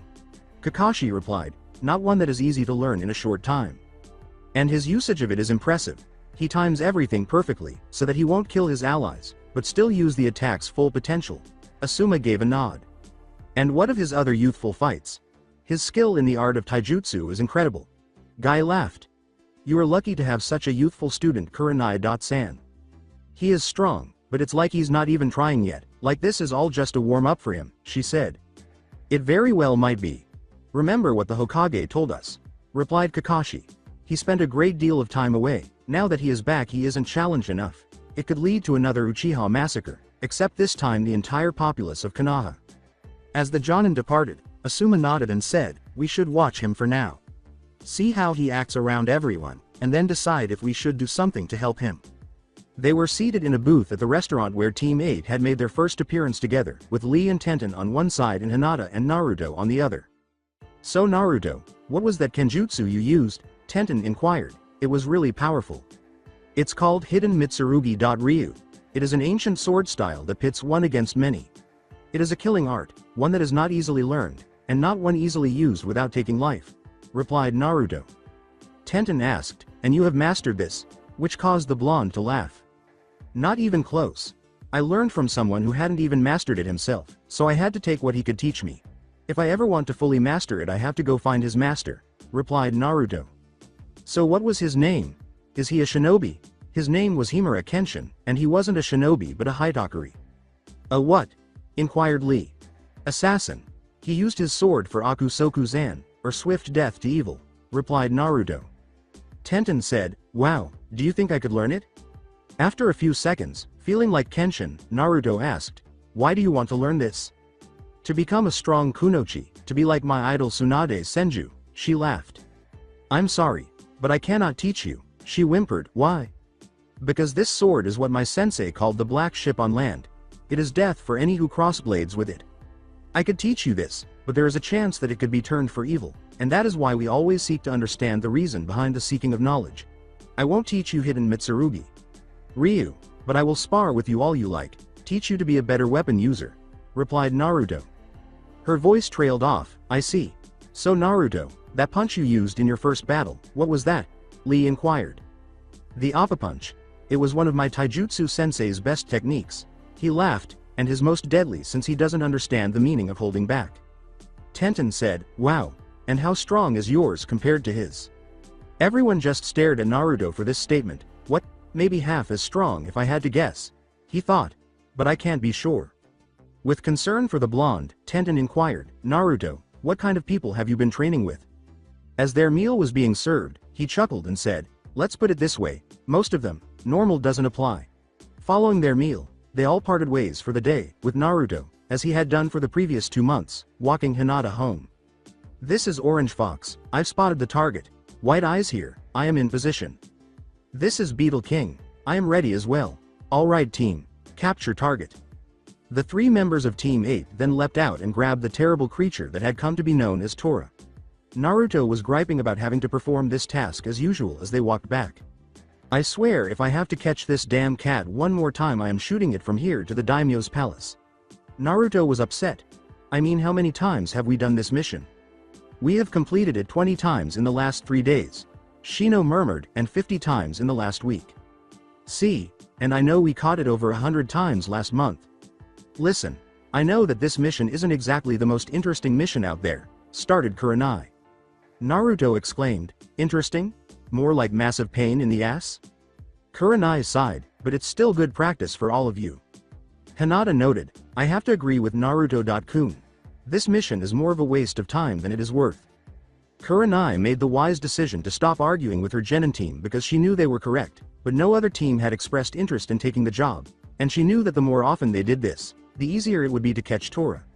We could be using this time to train or work on our teamwork instead of chasing around the Lady Daimyo's cat. After returning, they gave the cat to Haruka and listened to her list of the available missions. After hearing a sharp yowl, the Lady Daimyo yelled for Tora to return, catching Tora. We have painting fences, walking dogs, helping take rocks out of gardens, and... Naruto snarled and snatched up his weapons, saying, "You mean killing Tora? I'm going to make the Lady Daimyo a nice new purse, made of Tora." "No, Naruto," Sarutobi murmured. "Haruka, I think that this team has done enough D-rank missions, why not let them try their hand at a C?" Haruka whispered, "Well, it isn't normally allowed." "Well, we could send 2 squads, like say teams 7 and 8 on this mission," Sarutobi said with a grin. "And it is an easy one, just escorting this man from here to his home in Nami no Kuni, and staying with him until he finishes building his bridge." Sarutobi continued to read. Haruka nodded and gestured for Team 7 to be allowed entry with the client, saying, "Well, that should be easy enough." The customer was an elderly man who smelled of sake and appeared to be a bit of a slob. He decided it would be wise to open his mouth as he glanced around the room at the shinobi. "These are the people guarding me, they're mostly kids and women, and I don't like the look of that blonde one," he complained. As you can probably imagine, Naruto was not in the mood to be kind, and before the man could blink, he sent 2 warning shots past his head. With the guns level, Naruto snarled, "Go ahead, make another comment, see what happens." Kurenai sighed as the blonde eventually dropped the guns, saying, "I'm sorry about my student, he has a bit of a temper when people decide to mock him. Naruto, you need to calm down." The man said, "Okay," and made it clear that the blonde should not be disturbed. As they were ready to depart, Kakashi assured them, "Don't worry, sir, even though they may be young, each of them is a strong shinobi." As they departed, he boasted, "They better be. I'm Tazuna, a famous bridge builder in Nami no Kuni." Naruto saw the water puddle in the road 2 hours after they had started traveling. He pulled out his firearms and shot into the puddle, frightening everyone in the area. Shouting, Sakura asked, "What was that for?" Naruto smiled and dragged 2 unconscious shinobi out of the water, saying, "Wait for it. I don't like surprise shinobi on the road, especially when they are rouges." As Naruto rubbed the back of his head, Kurenai remarked, "Well, it's good that you noticed that, but we were going to let them attack to see if they were after us." As he completed tying the 2 up, he smiled and said, "Whoops." The 2 Oni brothers realized they were in trouble when they awoke a few minutes later and saw a sizable group in front of them. Naruto looked at them and smiled, saying, "Ah, they're awake. So gentlemen, depending on your answers I might not shoot you again." Naruto cautioned Kakashi. Kakashi sighed and watched as the blonde held the 2 at gunpoint while they awaited their responses. Kurenai said, "Let him do this. Anko is looking for another intern at the INT department and I promised I'd send someone." "You realize the longer you take the itchier my fingers are getting," he replied. One of the brothers screamed, "You Kanaha rat, do your best, we won't tell you anything."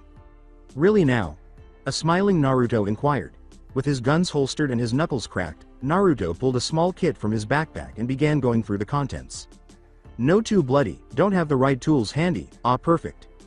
Naruto then took out a small vial filled with a black liquid. "Tell me gentlemen, have you ever heard of the black mamba? It's a very poisonous snake that can kill animals that are much larger than it, even most humans. What I have here is a concentrated dose of venom, enough to kill both of you. However, I only have 1 antidote to this poison, so here is what is going to happen. I'm going to inject the 2 of you. And this venom works very quickly in this state, especially when injected directly into your bloodstream, compliments of your carotid artery.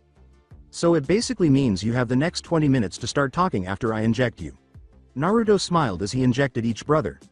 Initially, the brothers did nothing to try to make sense of what had just transpired. They then exchanged glances, unsure of what to do because only one of them could be saved and neither of them wanted to die. As the 2 began to argue, Naruto smiled and said, "The clock is ticking away," until they both said it simultaneously. "Okay. We were sent to kill Tazuna." As the 2 began speaking, Naruto smiled and said, "Really? Explain more." They described how Gato had enlisted their help to go and murder the bridge builder and any shinobi he had been able to hire, then return his head as evidence that the job had been done. "Well, this is helpful. Kurenai. Sensei, Kakashi. Sensei, what's the plan?" Naruto inquired. "Well, This is definitely a lower rank mission now, normally beyond the ability of a fresh genin team. Kakashi gave a nod. However, we think that we should continue on, since it is obvious that Tazuna knew and simply couldn't afford anything higher, am I right? Kurenai was staring at the individual. It's true. It's why the bridge is so important. Once it's done, Gado's hold on us will be broken. Tazuna gave a wink. Tazuna nodded his gratitude, and Kakashi nodded, saying, well then, we will go on and complete this mission, but once Nami has recovered we expect full payment for an A-rank mission. Hey! Exclaimed the brothers. Naruto looked at the two and said, what? They yelled, what about the anti-venom? The brothers were shocked by this turn of events. They had been outwitted by a child and were now going to be sent to prison. Naruto smiled as he walked away, saying, oh that. I lied. All I did was inject you with ink, so you might be sick for a few days while you sit in an Anbu jail cell. This startled the genin, and Kakashi simply shook his head as Kurenai suppressed laughter. Kakashi sighed, give that boy Dango and he would be a male version of Anko. While they were walking, Kurenai laughed and said, no kidding. Anko. Chan is going to love him. They reached the ferry that would take them into Nami no Kuni 2 days later, and although they said nothing, Naruto was tense. In an attempt to impress Hinata, Kiba threw a kunai into a bush as they disembarked and proceeded along a forest path, frightening away a white rabbit in the process. After hitting him, Sakura yelled, Kiba, you idiot, you scared that rabbit. Hey kid. Yeah? It's spring, isn't it? Yeah. Why is that rabbit white then? Naruto yelled, duck, as a huge sword whizzed past them. Naruto stood up and saw Zabuza Momochi, one of Kiri's most well-known nin, with his face bandaged. Zabuza laughed and said, this is going to be fun. He sent a burst of ki at the group, frightening most of the other genin except Naruto, who shrugged it off and returned his own, which was double of Zabuza's. Well. What have we here? My target protected by 8 shinobi, and only one of them is in my bingo book. Naruto said, Kakashi. Sensei, Kurenai. Sensei. Yes? Inquired Kakashi. With a chilly expression in his eyes, Naruto answered, leave him to me. Kurenai questioned, are you sure? Without a doubt. This is the first real opponent I can fight without restraint. So it's best if you guard the others, make sure Zabuza doesn't try to pull a fast one. Naruto gave a wink. As Kakashi looked for a way to object, Kurenai nodded, alright. To which Naruto replied, don't worry Kakashi. Sensei. I know what I'm doing. As he took a step back and let the blonde face the bandaged traitor, Kakashi simply nodded. So you're the one laying off all that ki. Thought it was another jonin nearby. Zabuza chuckled. Naruto snatched up his katana and said, don't underestimate me Zabuza-san. It may be your last mistake. So you know Kenjutsu. I doubt that you are too good though. As he struck, Naruto answered, famous last words. He slashed at Zabuza with a swift draw, causing the nin to seize his blade and jump from the tree it was embedded in. The tree began to slide down as Naruto completed the attack, demonstrating the harm caused by the slash. A huge cloud of mist surrounded them as Zabuza smiled and said, oh, so you do have some skill. Sweden. Kirigakure no Jutsu. Hidden mist technique. 8 points on the human body that can be used to kill a person. Over 100 ways to cripple a man. Naruto continued, and 2 ways to shut someone up. Oh really? First is to cut out their tongue and rip out their voice box. Second is to simply force them to. Naruto responded as he deflected Zabuza's overhead blow. Naruto turned and slashed at the bandaged swordsman in a furious manner.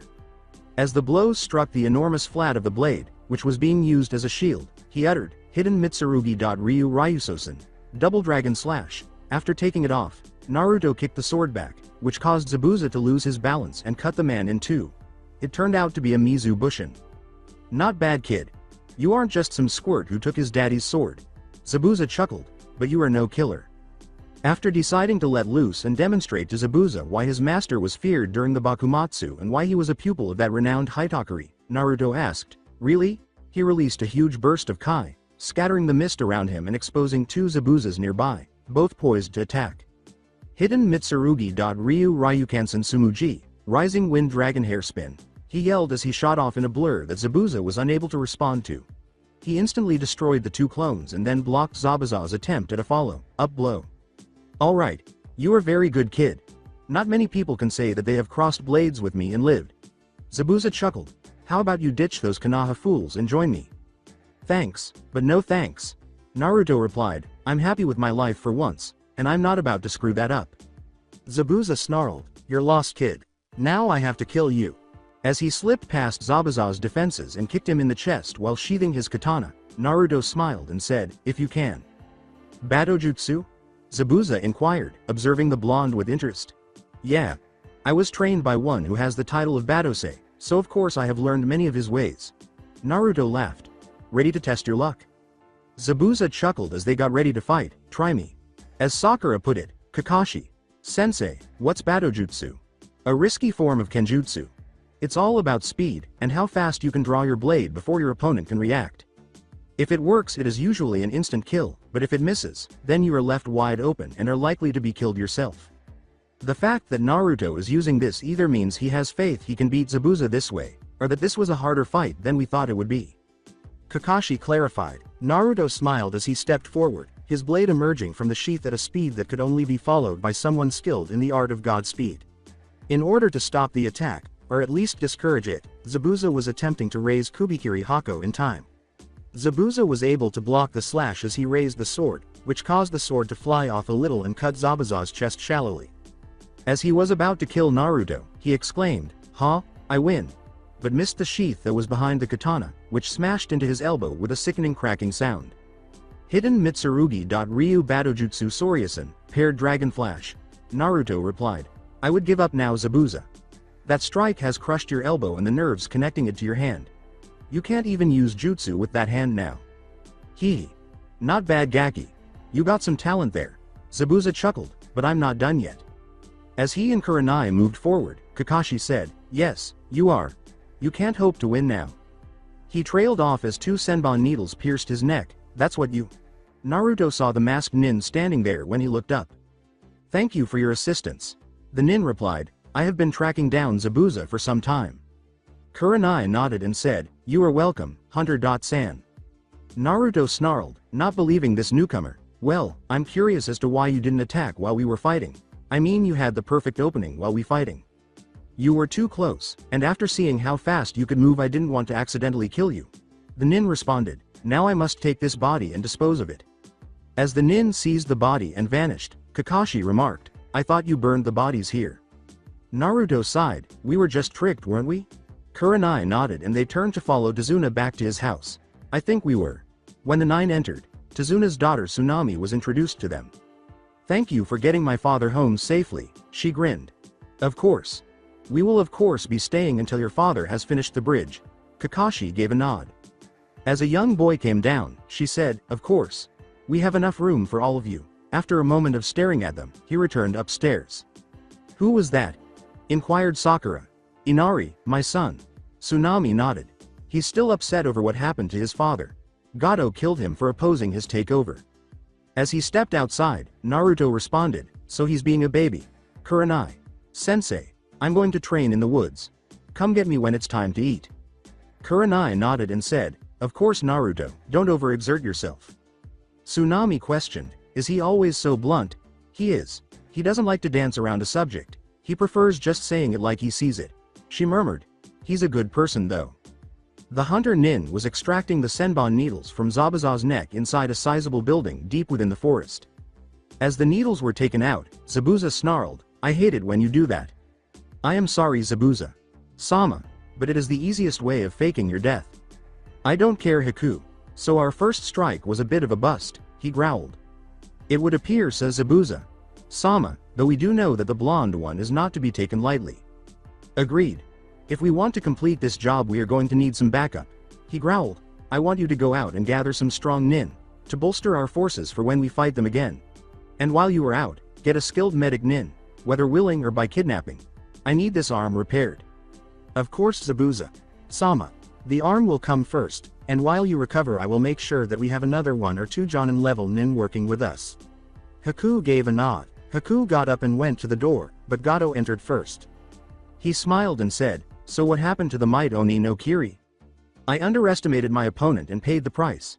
Zabuza responded, "The shinobi that they hired are strong. So we will be getting some additional assistance before we deal with them." Gato grunted, "I'm not paying them to do this." "That's your choice. I will still send them to you once the job is finished." Zabuza chuckled. "Now if there is nothing else, I will be asking you to leave."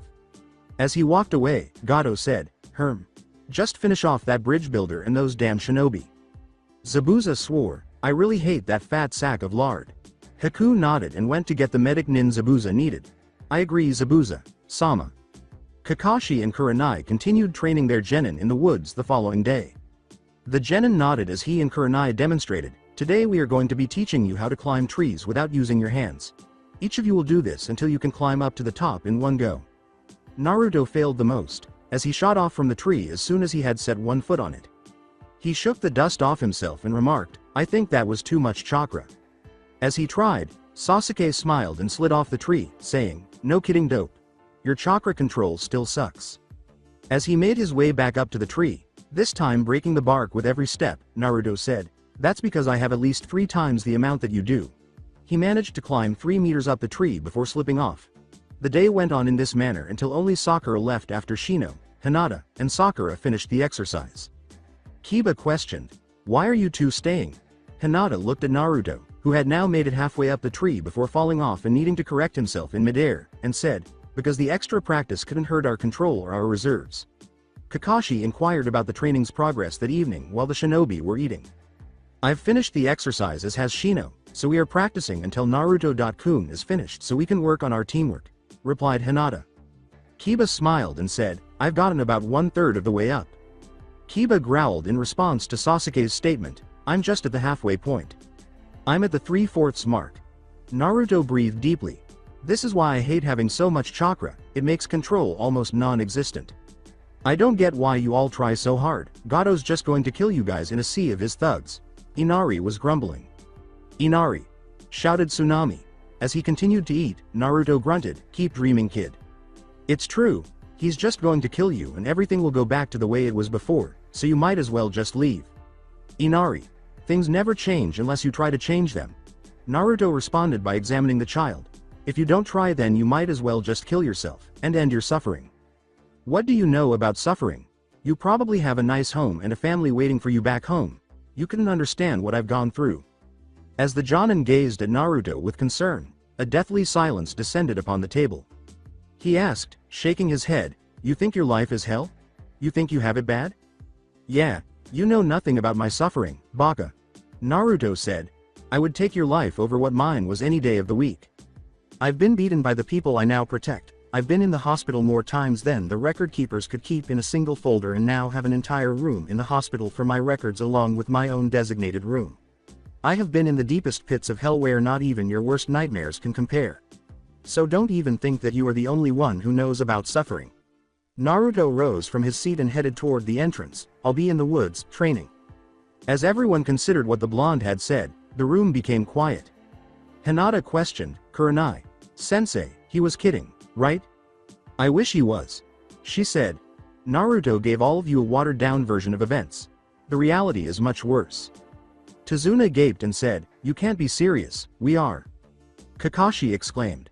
Naruto is treated worse than most people treat a rabid animal.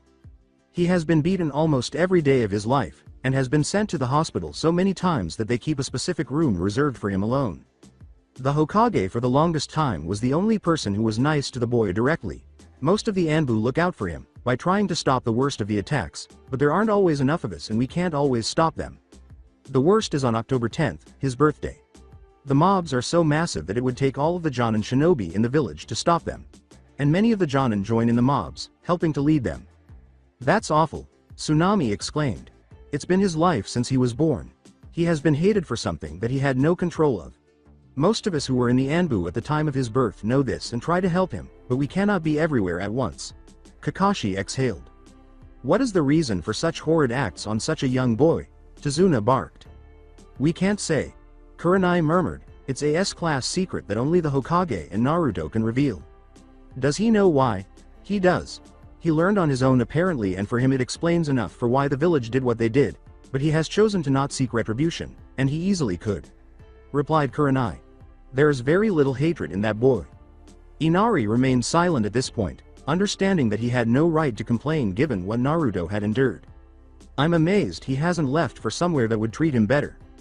Tazuna snorted, you were right, people do treat rabid animals better than your village has treated that boy. The remaining genin stared in the direction Naruto had left, unable to speak.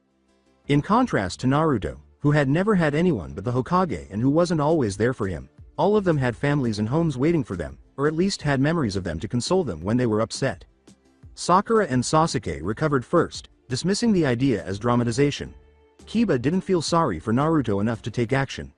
Knowing full well that they were the kind of bridge that Naruto needed to try to feel like he had a family, Shino and Hinata exchanged glances and neither of them wanted to back down from the challenge. In an attempt to relieve his frustration, Naruto was training and building targets into which he soon began shooting holes. More of his rage was leaking out as he shot, and the Kyuubi's chakra was being drawn out, giving him a menacing red aura. Before long, the targets turned into craters and the shots into explosions. After finishing, Naruto collapsed on the ground, exhausted, and fell asleep in the ruined clearing. Haku moved toward a clearing where some pain relieving herbs were growing while walking quietly in the morning light. Zabuza's honed shinobi instincts took over as they entered the clearing. Haku took a step back and saw that the blonde boy who had injured Zabuza was sleeping with his guns still out and that the ground had a number of tiny craters in it. Haku thought, how peculiar, and approached the blonde, who appeared to be sleeping. When the boy's eyes opened and the guns were pointed at his head, Haku, who was kneeling, reached over to touch him. Haku grinned and said, "Oh, you're awake," he said. "Who are you?" "I live out here. I'm just gathering herbs and found you in this clearing. I wanted to make sure you were alright." After a brief period of silence, Naruto put his weapons away. He thought, she's actually kind of cute. Kyuubi whispered, "Maybe Kit, but something's off on this one."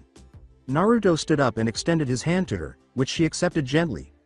Naruto offered to assist in gathering the herbs once they were on their feet because he wasn't quite ready to return to the others just yet. "Well, you are kind. What is your name?" He grinned and said, "Naruto Uzumaki, and you?" "Haku." "So are you a mercenary?" Haku asked, nodding. Naruto corrected him, saying, "Shinobi. I'm not low enough to be hired by anyone who has money." "But you are low enough to kill." "Only if I have to." Naruto sighed.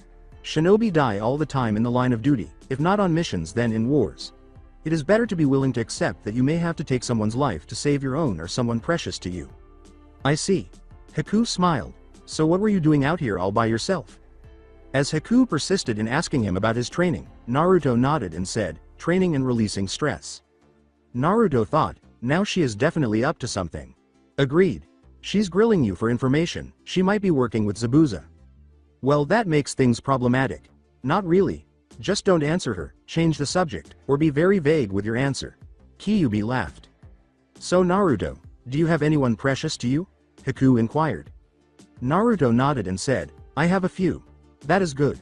If a person wants to be strong, they need someone for them to protect, a reason to acquire strength." Haku grinned. "I agree there. If you fight only for yourself then you are weak, fight for others then you can have unlimited strength."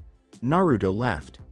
Then she began to leave, to which Haku replied, "Well, I must be going, and by the way, I'm a boy." Naruto was taken aback by this, slipping and turning to face the long-haired individual while observing the way their hips swayed.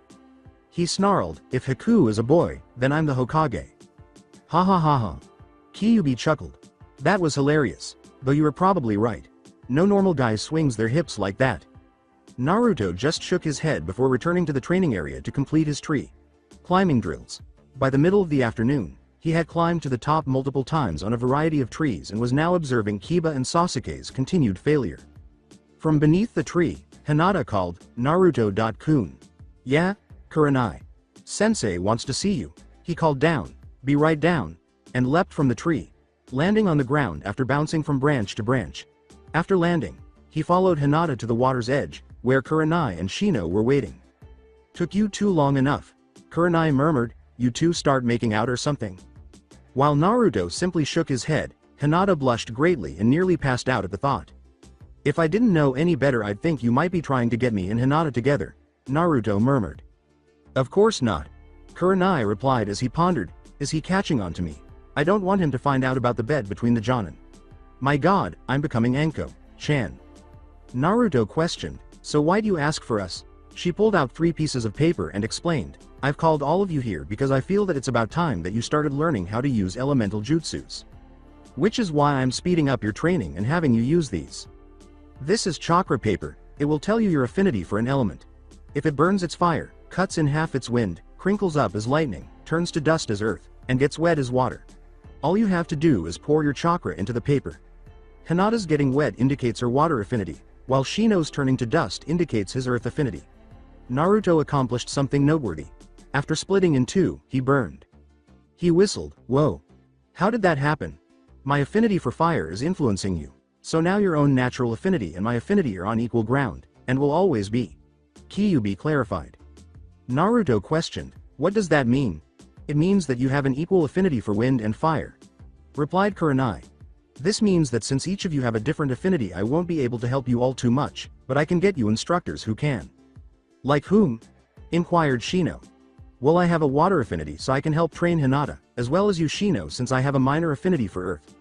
Naruto, I am going to have Kakashi helping you for right now, and once we get back to Konohagakure I will see who can help you with wind and fire." Kurenai responded, "But I do know a few wind jutsu that I can teach you now." The three nodded and started learning the jutsu that Kurenai demonstrated to them, gradually practicing until they could execute them from memory. Since Kurenai only knew a few weaker jutsu, Naruto was unable to acquire many, but in his words, they were better than nothing. After completing his task, he observed the others rehearsing and planning how they would attack as a team. In order to avoid another altercation with Inari or the inevitable questions from the others regarding his past, which he was certain Kurenai and Kakashi had only alluded to, Naruto took his meal that evening and sat outside, eating away from everyone. After he was done, he heard a voice coming toward him. "Naruto-kun? Yes, Hinata. Chan? May I join you?" He nodded and stepped aside to let Hinata sit beside him. "If you want." She sat beside him, nodding her gratitude as a cozy silence descended upon them. Hinata finally said something after a few moments. "I'm sorry." "For what?" "For everything. Everything that has happened to you." "You don't have to apologize. You were always nice to me, even if I never knew it at the time. You have always been a silent companion for me, and I appreciate it more than anything. You shouldn't be apologizing. But you have suffered so much, and for something that isn't even your fault." She broke down. As Naruto gave Hinata a hug, a tiny smile appeared on his lips. "Listen, Hinata-chan, while it is true that my life has been harder than anything anyone alive has probably gone through, I have had some great things happen. I became a shinobi, I met all of my senseis, I was placed on Team 8 with Kurenai, Sensei, Shino, and best of all you Hinata-chan. I believe that my life is finally turning around and that I'm happy that you are here to make it all the better." When Hinata turned to face Naruto and noticed the smile he was giving her, she grinned. This smile was unique from the others she had seen in the majority of her time with him. It was sincere and meant only for her and her. She felt a sudden surge of courage as she leaned closer and accomplished the one thing she had always wanted to do but had never had the guts to do before. She gave the blonde a kiss. This startled Naruto, who was motionless, but he kissed her back after he recovered.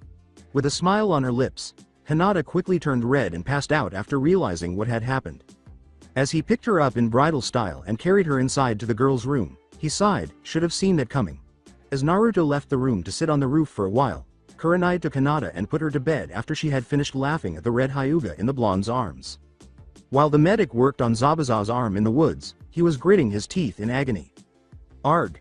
he swore through his leather biting tool. "I'm sorry. But whatever happened to your arm destroyed the entire joint, blocking the chakra paths along with the tendons. There will be much discomfort for a few days, but in a week you should be able to have your arm function normally," the doctor said as he worked. Zabuza spat out the leather and growled, "Haku." "Yes, Zabuza. Sama, have you managed to find anyone useful?" "1. She will arrive in a few days, but she will be able to easily fight the Jonin while you get your rematch against Naruto." "Fine. As long as he can hold off those Jonin, and you deal with those Genin. Have you freed the Oni brothers?" "Yes. They're happy to be given this second chance." Haku gave a nod. "Good. You three will be dealing with those Genin with them. Once we are finished we can kill that bridge builder and finally leave." Haku nodded and turned to go, saying, "Of course." As the Konoha teams continued to practice and work on teamwork after everyone had finished the tree walking exercise, the tension increased over the course of the following week. In order to complement their fighting styles and work with Naruto's fighting style, whether he employed his taijutsu, kenjutsu, or guns, Hinata and Shino had learned a number of elemental jutsu. In response to Kakashi's statement that they weren't yet prepared to learn jutsu, Team 7 concentrated entirely on teamwork. This greatly irritated Sasuke, who insisted that Team 8 members teach him what they were learning. Sasuke was practicing his Muay Thai when Naruto yelled at him, "No," for the very last time. He tried to punch him, shouting, "You will," but was swiftly kicked in the stomach and then elbowed in the face, sending him flying. Naruto laughed and returned to practice, saying, "Like you could make me." They ran into Zabuza once more 2 weeks after the initial altercation. After Naruto left a few clones to guard the house, they accompanied Tazuna to the bridge, only to discover that every employee there had died. Kurenai gasped and said, "Kami above." Sakura cried and said, "How horrible." Naruto yelled, "Come out Zabuza," as he crossed the bridge. The bandaged Nuke Nin laughed and said, "So you knew it was me?" "Of course. The wounds were all made by a large bladed weapon, and yours fits the bill." "Well, that is very observant of you," he replied. "The offer still stands to join me." "No thanks." Naruto laughed. "While I respect your strength, I don't want to become a Nuke Nin at a genin rank." Zabuza laughed and said, "Too true. So we battle, but I won't let your senseis and friends just stand around like last time." 5 people emerged from the fog. Zabuza was the first, with a bandage on his right arm. The masked hunter Nin, who appeared to be far too composed about the whole situation, came next. The Oni brothers, who appeared to seek retribution, came next. The final one was someone Kakashi never imagined he would see again. The woman had green eyes and blood-red hair, and she was nearly as tall as Zabuza. Her red samurai armor was light enough to protect her vital parts, and she had a slim build. A blood-red katana that appeared to be radiating power was at her waist. "Kushina!" shouted Kakashi. Naruto looked at the Jonin and said, "Who?" "She was the wife of my sensei, the Yodem Hokage." Kakashi responded, "She was a famous kenjutsuist known as the aka no Shi."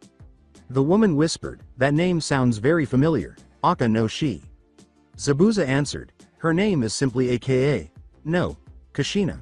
She said, "Why do those names sound familiar?" Naruto inquired, "Kakashi, how good was she?" "One of the best. She was a terror in the Third Great Shinobi War, holding an entire flank on her own while Minato Sensei used his Hiraishin to decimate everything in front." Kakashi responded, "She's not an easy opponent to fight." "And you are certain that it is her?" "Dead positive. I was with that woman for most of my young life. She was the one who taught me kenjutsu." "Then she must be a powerful opponent. And with that smaller blade, she will be faster than Zabuza." Naruto thought about it. "Kakashi. Sensei, I want to fight that woman." "Naruto, it would be best if you fought Zabuza again. You know his style and will be able to fight against it," Kakashi argued. "No, this time he won't just use kenjutsu against me. And while my kenjutsu, taijutsu and marksmanship are incredible for a genin, against him, I won't last long a second time. It was the reason I tried to cripple him," replied Naruto. "So you know you can't beat me?" Zabuza chuckled. "Well, if you don't think you're up to the challenge a second time, then I guess that I will have to deal with those senseis of yours." Kurenai questioned, "Naruto, is that woman weaker than Zabuza?" "No, from what I can feel, she is stronger in the art of kenjutsu, possibly in general, but I just have this feeling that she won't use anything other than kenjutsu," replied Naruto. "And if she does?" inquired Kurenai. "Well, I have to hope that the Shinigami is still watching my back," Naruto said with a grin. Zabuza bellowed, "Enough talk, time to fight," as the assault got underway. Kurenai and Kakashi both pulled out kunai to block Zabuza's huge sword as he charged at the 2 Jonin, who swiftly ducked around him.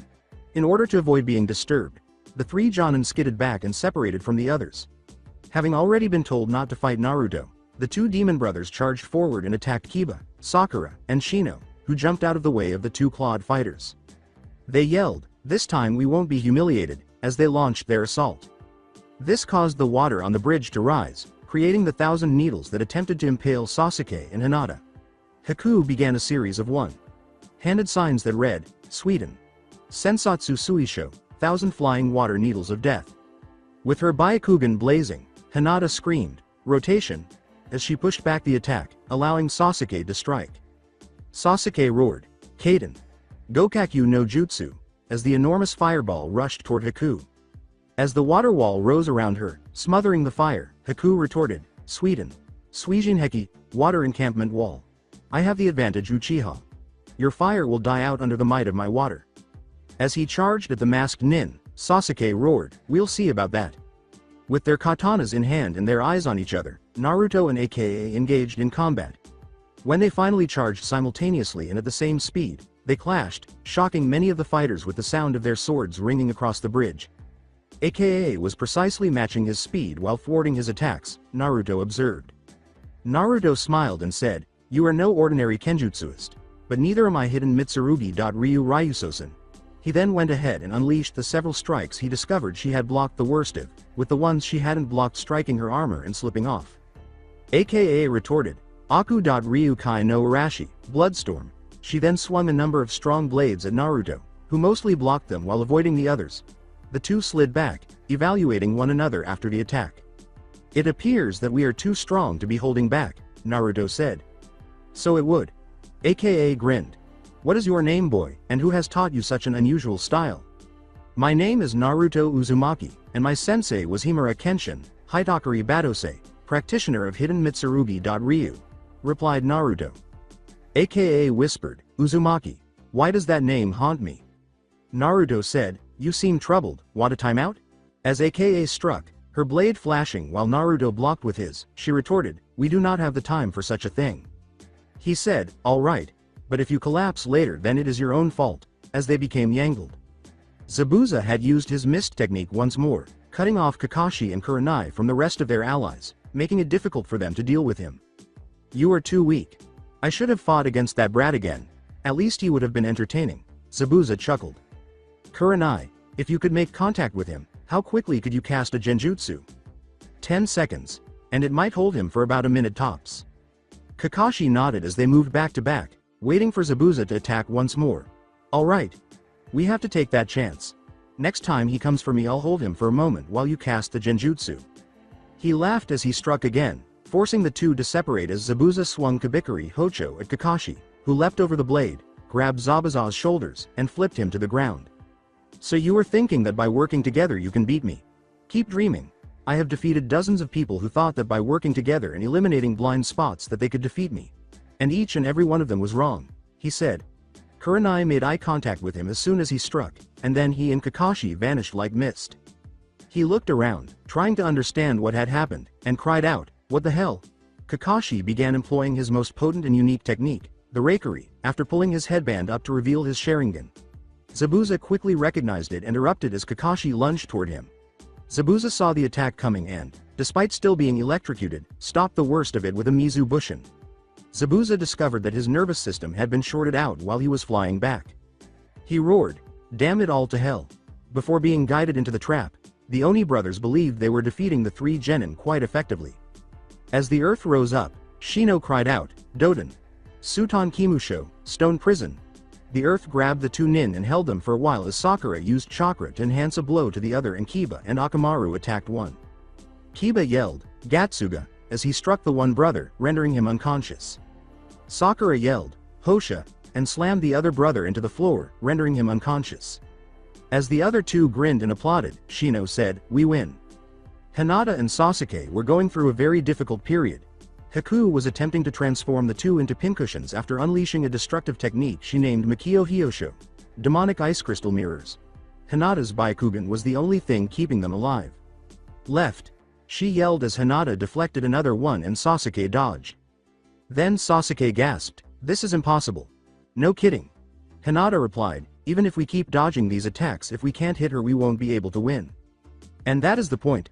Haku replied, "While you are doing better than all others who I have trapped in these mirrors, there is no escape and no way of destroying them." As Hinata used a rotation to block a massive strike from all sides, she growled, "But you can't keep this up forever. You will start to run out of chakra eventually and that is when we will strike. We will see about that."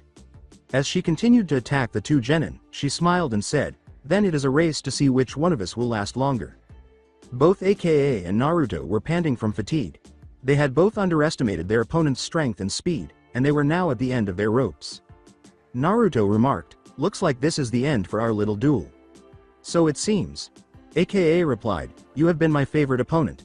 I hope that you will find peace in the afterlife." As the two got ready for a final battle, Naruto smiled and said, "Thanks, but I'm not going there just yet." Spin vertically, Naruto roared, "Hidden Mitsurugi. Ryu Ryukansen Arashi, Wind Dragon Rising / Storm, and took off. AKA yelled, "Aku. Ryu Burati Oni Sudoraiku, Bloody Demon Strike." as she slashed Naruto with a fierce blade that was intended to sever both his sword and him. Everyone paused as the two strikes collided with a boom, producing a strong gust of wind. The two stood with their backs to one another as the blows soon stopped. Then, coughing up blood, Naruto collapsed to his knees. "Naruto!" exclaimed Hinata. AKA collapsed to the ground before anyone could rush to her, blood leaking from a deep cut on the back of her armor. AKA smiled and said, "The match goes to you, Naruto." As he cleaned up the blood, he smiled and said, "Barely." At the unfinished end of the bridge, a voice chuckled, "Well, isn't this touching? You can't even beat a bunch of worthless shinobi Zabuza. You really are pathetic. All right men, destroy them and bring those women back alive, they could be rather entertaining later," said Gato, who was surrounded by an army of thugs. As they advanced, the thugs began to cheer. Slowly, Naruto stood up, his body still hurting from AKA's previous attack. "Hey Kyuubi. I need power and quick. Already on it kid. Just be careful, you'll be releasing a lot of my power. It'll be worth it." Naruto sheathed his katana and stepped in front of the enormous group, grinning. With red chakra beginning to swirl around him, Naruto declared, "You shall all perish here." "He's bluffing," exclaimed one. They yelled, "Get him, and charge." As the red chakra began to take the shape of a fox around him in a menacing aura, Naruto only smiled. He then struck out, unleashing hidden Mitsurugi.Ryu upon the men, taking 5 down with each sword swing. She stopped her jutsu to observe, and Haku whispered, "Good Kami." As he watched the blonde slicing through the men as if they were nothing, Zabuza muttered, "This is ridiculous. No way am I letting him have all the fun." Zabuza grabbed his enormous sword and charged into the battle, taking down numerous opponents with his swinging blade. As the bodies started to pile up, Sakura shuddered and said, "They're just nuts. And why are we letting Naruto murder those people?" she asked. "It's not murder." Haku responded, "It's self-defense. They were about to kill and or rape us. He's just making sure that they will never do such things again. This is still cruel. We're shinobi for a reason, Pinky." Haku laughed. "We kill, it's what we do." Kurenai and Kakashi observed the blonde genin slicing through the bandit ranks, treating them as if they were harvestable wheat. "Well, this feels wrong." Kurenai exhaled. "I feel like I should be stopping him." Kakashi looked at the woman who was now standing up, her eyes fixed on the blonde radiating red chakra, and said, "Don't. It's best if these men are dealt with. Besides, we now can see how good he is with that sword of his." "Naruto." She stumbled. "Naruto." Jumping into the air with her sword drawn and chakra pouring into it, AKA exclaimed, "Aku. Ryukai no Arashi Kurashu." Crashing bloodstorm. Before crashing to the ground and sending a huge gang of bandits flying as they attempted to approach Naruto. The 3 Kenjutsu practitioners kept cutting through the group as Gato gradually withdrew. Naruto hurried out of the crowd and asked, "Where do you think you're going?" He screamed, "Ah, don't kill me," he roared, hidden Mitsurugi.Ryu Ryushozen, Dragon Rising Flash, and decapitated Gato by launching the blade into his throat with his left hand. The majority of the bandits were dead when he landed, and the rest were now running for their lives. AKA yelled, "Naruto," and rushed to embrace him. He said, bewildered, "Hi? You just fought me maybe 10 minutes ago." She questioned, "You don't know who I am, do you?" He said bluntly, AKA. There was a moment of stunned silence as the blonde gazed at the redhead as if she had grown a second head. "Who?" she asked. "No, it's me, Kushina. Your mother." "Okay. You're messing with me, right? Just trying to get inside my head and figure out what I know about Kenjutsu? Or has the blood loss gotten to you?" "Blood loss?" she inquired, feeling her back, and the wound was, holy shit. AKA then tore off her armor, causing Kurenai to cover Kiba's eyes while the other men turned away and she dressed herself. "How the hell did that happen?" she asked. "I did that to you, during our little duel a few minutes before. Now why the hell do you keep saying you're my mother?" "Naruto, it's really me. And why would I believe that? I've never ever seen you before today," he yelled. At this, Kushina bowed her head. She hadn't anticipated this, but she knew he had every right to be angry. As Kakashi approached, he said, "Kushina Chan, you'll have to excuse him. He's had a bit of a rough time." "A bit?" he bellowed. Kakashi corrected with, "Okay. A very hard time." "Alright. Let's say I believe that she is my mother, which I don't. What the hell happened to her? Where the hell has she been for my entire life?" Naruto yelled. "Look, this isn't exactly the best place for this conversation," Kakashi remarked. "So let's save this for when we get back to Tazuna's and she can tell you everything she remembers there." Growling, Naruto said, "Fine." Kurenai said, glancing at Zabuza, Haku, and the Oni brothers, "And what to do with you for?" "We have no further business with you," replied Zabuza. "We were hired to do a job, and since he bailed on us, well, we are free to do as we please." "Then why don't you stay for a bit, find Gato's money, take what is owed to you and then leave once you are ready?" replied Hinata. At that point, Zabuza's face went blank because they had never considered accepting the money that was due. They returned to Tazuna's house after nodding and using a quick sweeten jutsu to clear the dead bodies from the bridge. Naruto, Kushina, and Kakashi then went into the woods to discuss what had happened to Kushina. Leaning against a tree and gazing at Kushina, Naruto questioned, "Well? It all started on the day of the Kyuubi attack. I had just given birth to you the night before, and your father." "My father? Who is my father?" inquired Naruto. Looking at the blonde in confusion, Kushina said, "Minato Namikaze, of course. Hasn't Oji talked to you about it?" He yelled, "No," with his ki flaring. Kushina, you know it was decided that Naruto would have to be 16 in order for that information to be disclosed." Kakashi reminded her of this. "Yes, so? Naruto's only 13 at the moment." She cried out, "What? He looks like he is 16. Well, as much as I love hearing I look older, I would like an explanation about why Gigi knows about my parents and hasn't said a damn word about it. Because of your father's enemies during the Third Great Shinobi War, it was decided that you would take my last name until you reached the age of 16. Then you would be informed of your lineage and offered to take his last name." Kushina murmured, "Minato, and I didn't like this, but it was for your own safety, in case something happened to us. It actually makes some kami damn sense, so I'll accept that. Now, please finish telling your story." "Okay," he said, pausing to take a deep breath. "Anyway, your father had just come in, and he was absolutely ecstatic about you. It was then that the Kyuubi started to attack. At first Minato tried to find a way to drive off the Kyuubi, but he found that the only solution would be for him to seal it inside a newborn baby, and unfortunately you were the only one that had been born, and he very well couldn't afford to wait for another to be born. So your father took you, and I tried to follow after him, but in the chaos of the attack I was separated from you and your father. I somehow managed to beat your father there, probably because he had to stop and prepare the seals on you and himself." "Himself?" inquired Naruto. "Yes, the seal he used destroyed him along with the Kyuubi's body, and so he sent a portion of his soul into you to watch over you and protect you in case something goes wrong with the seal." Kushina replied, "Anyway, I arrived first, and tried to save as many people as I could, but the Kyuubi was blasting away at the ground and sent me flying after I stabbed its foot trying to save some people that were about to be crushed. After that it all becomes blurry, nothing said, but I remember wandering around, becoming a mercenary, and while most of my skills remained ingrained from years of training, I lost all of my memories relating to before the Kyuubi attack."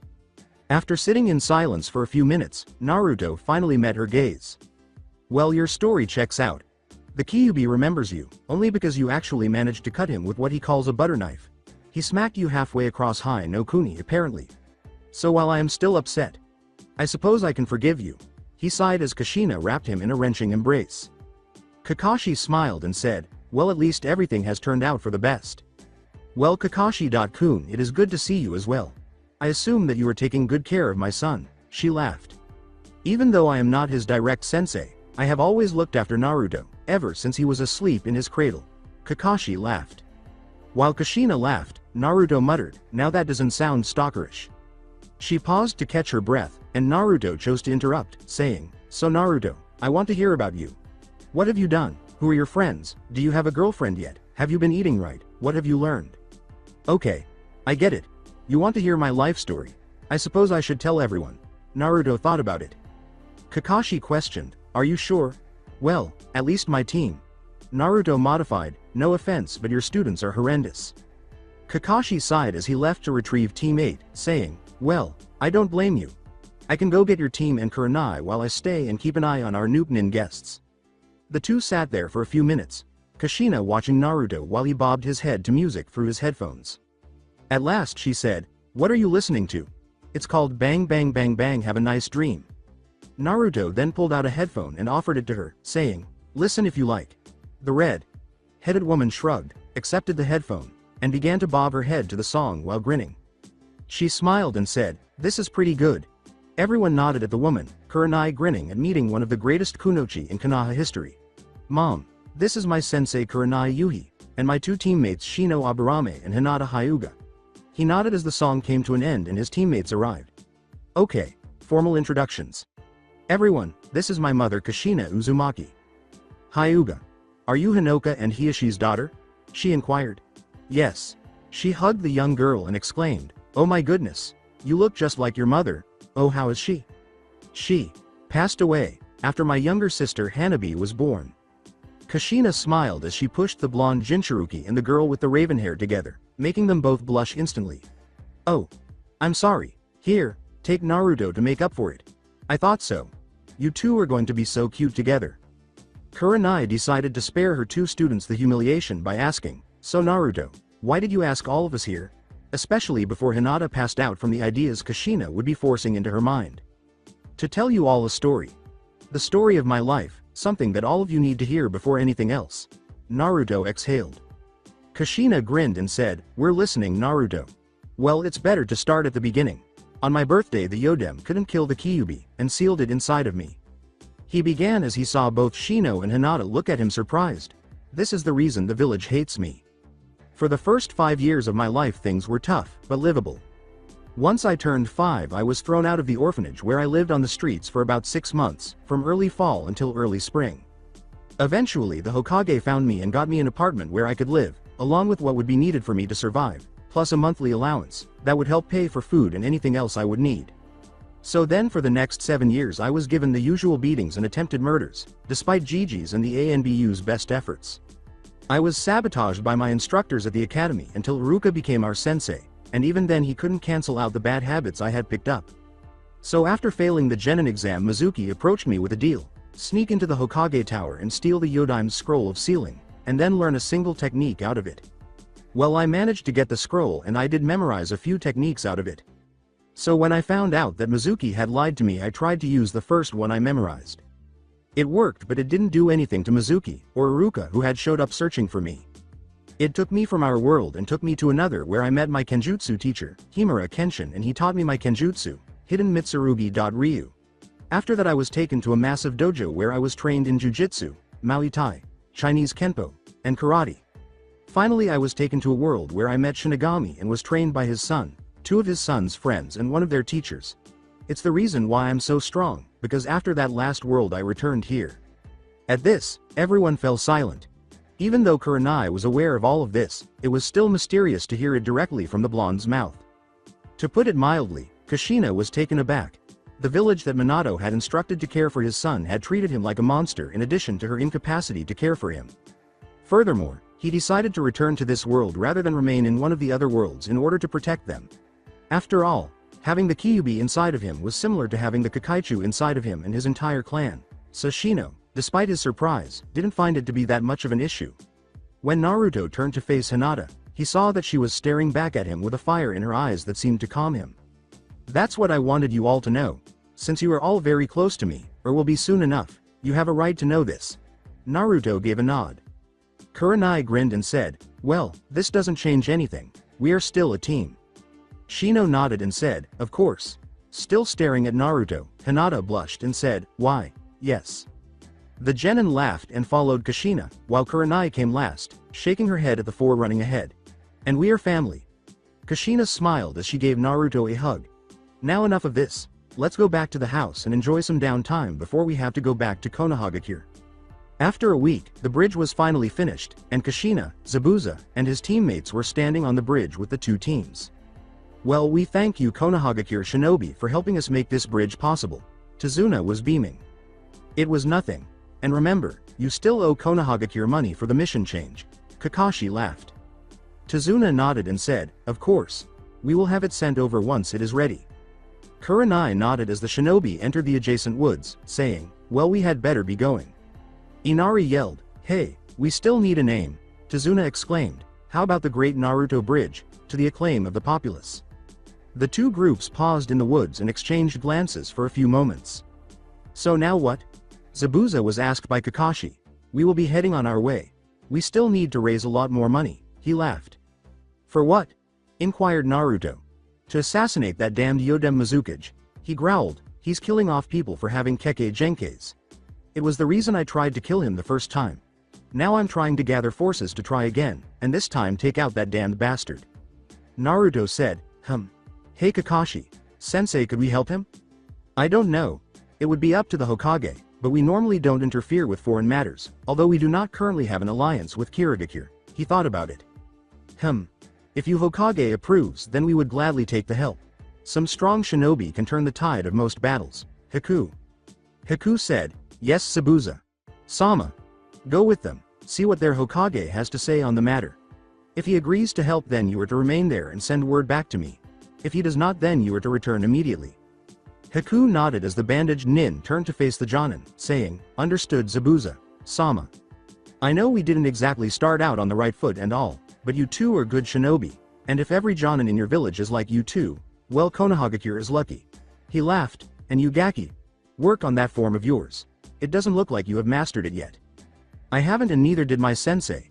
Naruto calmly responded, one day if I find the need I will go back and master the rest, but until then I will stay where I'm at. Zabuza smiled and nodded to Kushina and the other genin, saying, it's your call. But know that I am going to request you join the attack force if you Hokage agrees. Zabuza turned and the Oni brothers went north into the woods in search of employment. Kakashi nodded as they resumed their journey home. Well, let's go. Before the Chunin could object to the two newcomers, the 10 shinobi reached the gates and passed them. They hurried through the streets to the mission hall, where they found the Hokage conversing with Iruka. 2 teams and 2 extras entered, and Kakashi said, Hokage, Sama. Kakashi. You seem to have picked up 2 extras, he said. He handed them the mission report and nodded, yes sir. After reading the report, the Hokage looked up and nodded.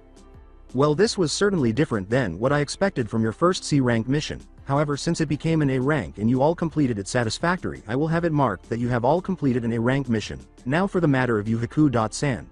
Sarutobi started. Yes Hokage. Sama. You say that Zabuza wants us to help him overthrow a cage. I cannot say I like this. I know sir. However, Yagura needs to be eliminated. He is killing hundreds of innocent people, simply because they have Keke Genkes. The land is in constant turmoil.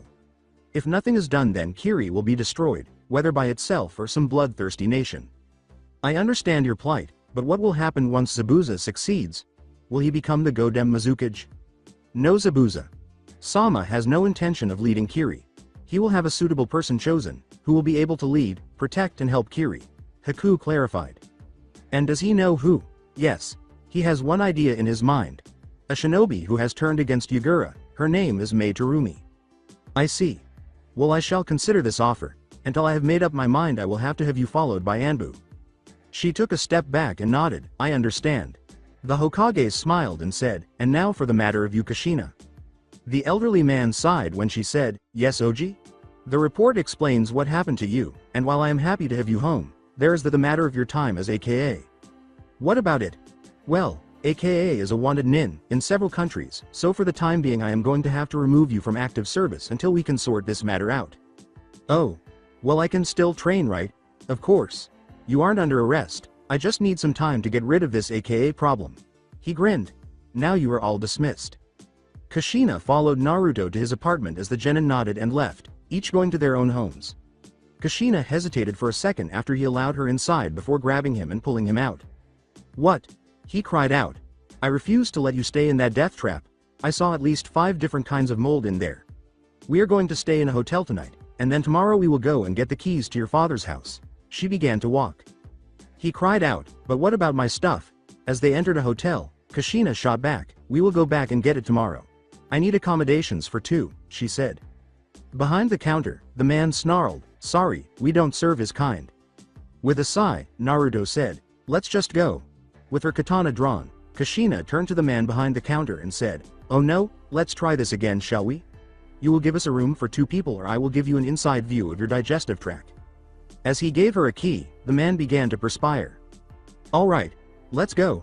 Kushina smiled again and said, much better. Naruto smiled as he accompanied Kushina into their room for the night, saying, she is something else. The blonde followed his mother into the Hokage tower the following day and chuckled when she simply stormed into the Hokage's office in spite of the secretary's objections. She yelled, hey Oji, as the elderly man raised his head from his paperwork. Oh, Kushina-chan, what can I do for you? She demanded, the key to Minato's house. You don't want Naruto living in that death trap called an apartment? Naruto yelled, it's not a death trap, my boy, I wouldn't even condemn a mass murderer to stay in there. If it wasn't for your tenant, I'm sure you would be dead. He breathed deeply. Here, Kushina. Handing over the key. Thanks, Oji. And why is Naruto staying there? Because it was the only place that would take him. He laughed as he returned to the paperwork. Everything is as you and Minato left it, since I forbid the elders from even thinking about using it, or the Uzumaki and Namikaze bank accounts. As she escorted Naruto from the room, Kushina grinned and said, thanks, Oji. She led them to a huge building that appeared to have been abandoned for many years as they entered the wealthiest area of Konoha.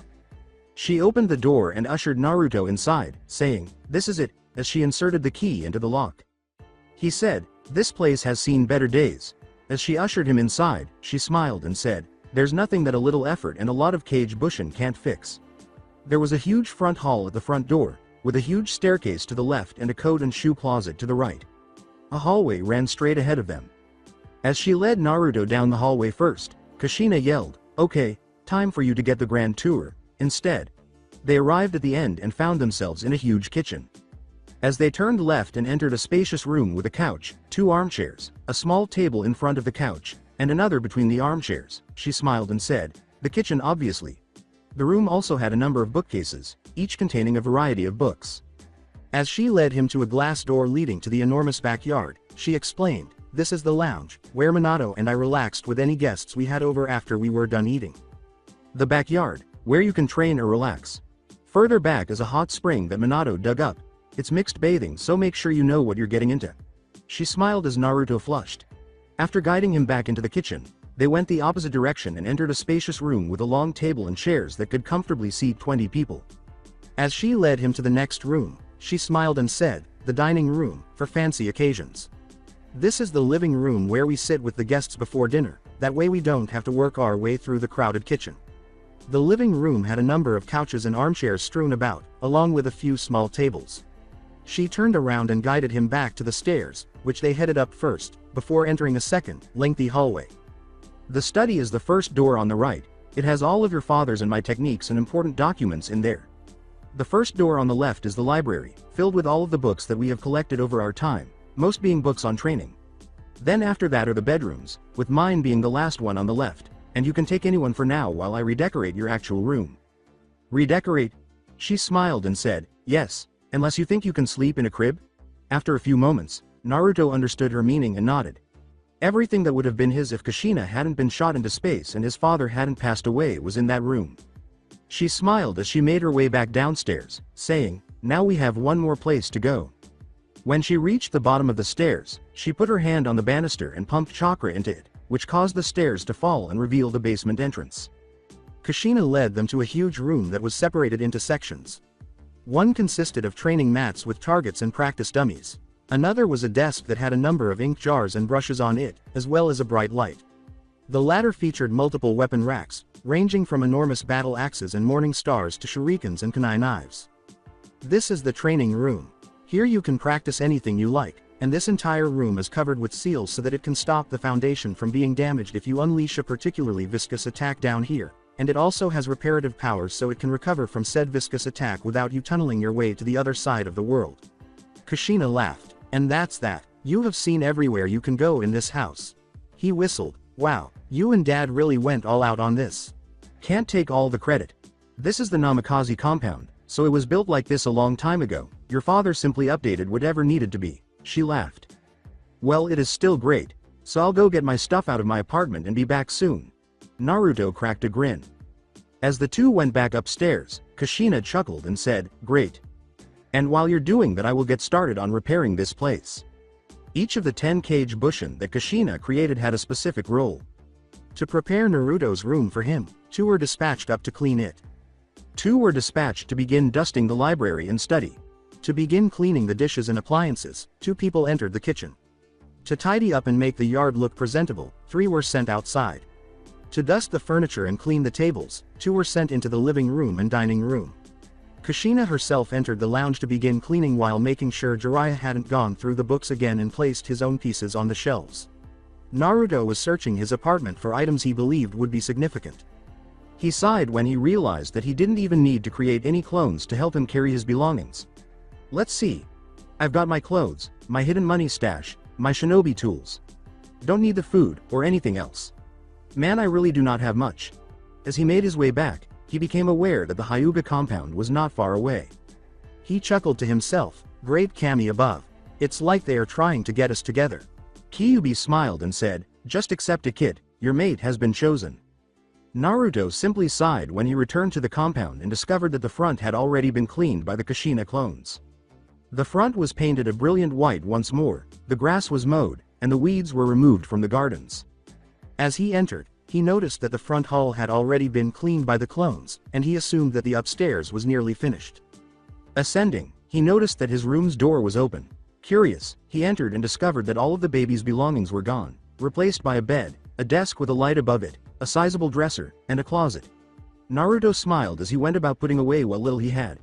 When he was done, he went down to the lounge and saw Kushina take a few books off the shelf and stack them in a big pile. He said, "What's all that, Mom?" She answered, "You father's teacher's books." Naruto shrugged, picked one up, and began flipping through it, sending him flying back with an immediate nosebleed. "Naruto!" She cried out. "What in the world?" He continued, "That was the book Kakashi. Sensei is always reading." With a gleam of evil in her eyes, Kushina questioned, "Oh, is he now? Why would anyone write that, let alone read it? Some people just do." She murmured, "Your father's sensei, Jiraiya, calls himself a mega pervert, and really is, since he has been beaten by angry women more times than he can count." Naruto questioned, "So what are you going to do with all of those?" Kushina smiled and escorted them into a large box that was swiftly chained shut. "So are you all settled into your room?" She asked, adding, "Lock them away, since Jiraiya gave them to us, it is a waste to destroy it. Besides, one day we can sell them for a small fortune." Naruto nodded, "Yeah." As they completed cleaning, Kushina nodded, saying, "Good. Well, tonight we can go out for dinner, and then on the way back we can start grocery shopping."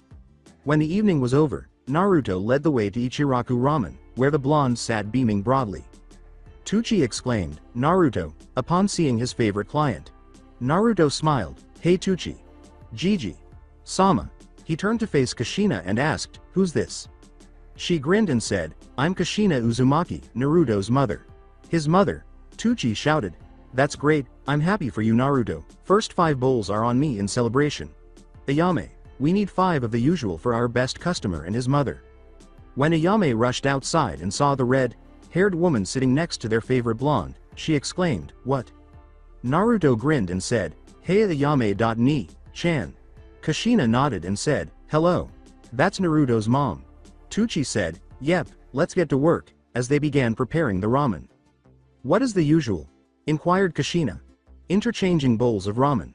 Starts with beef, then pork, chicken, shrimp and the miso, and it continues on until I'm done eating." She inquired, "And how much do you eat?" He smiled and asked, "On average or my record?" "Both. My average is about 20 bowls, though my record stands at 40. Naruto chuckled. Kushina questioned, "Oh really? And have you been eating other things?" "Whenever I could. But here is the only place that hasn't overcharged me and their ramen is great." As the ramen arrived, Kushina nodded, "I see," Tucci said, "so if you don't mind my asking, where have you been?" "I was separated from Naruto during the Kyuubi attack," she said. "I lost my memories for a time, but during Naruto's last mission we met and I regained what I had lost." Then Ayame inquired, "And his father?" He passed away, he died in the attack." Ayame gasped, "Oh."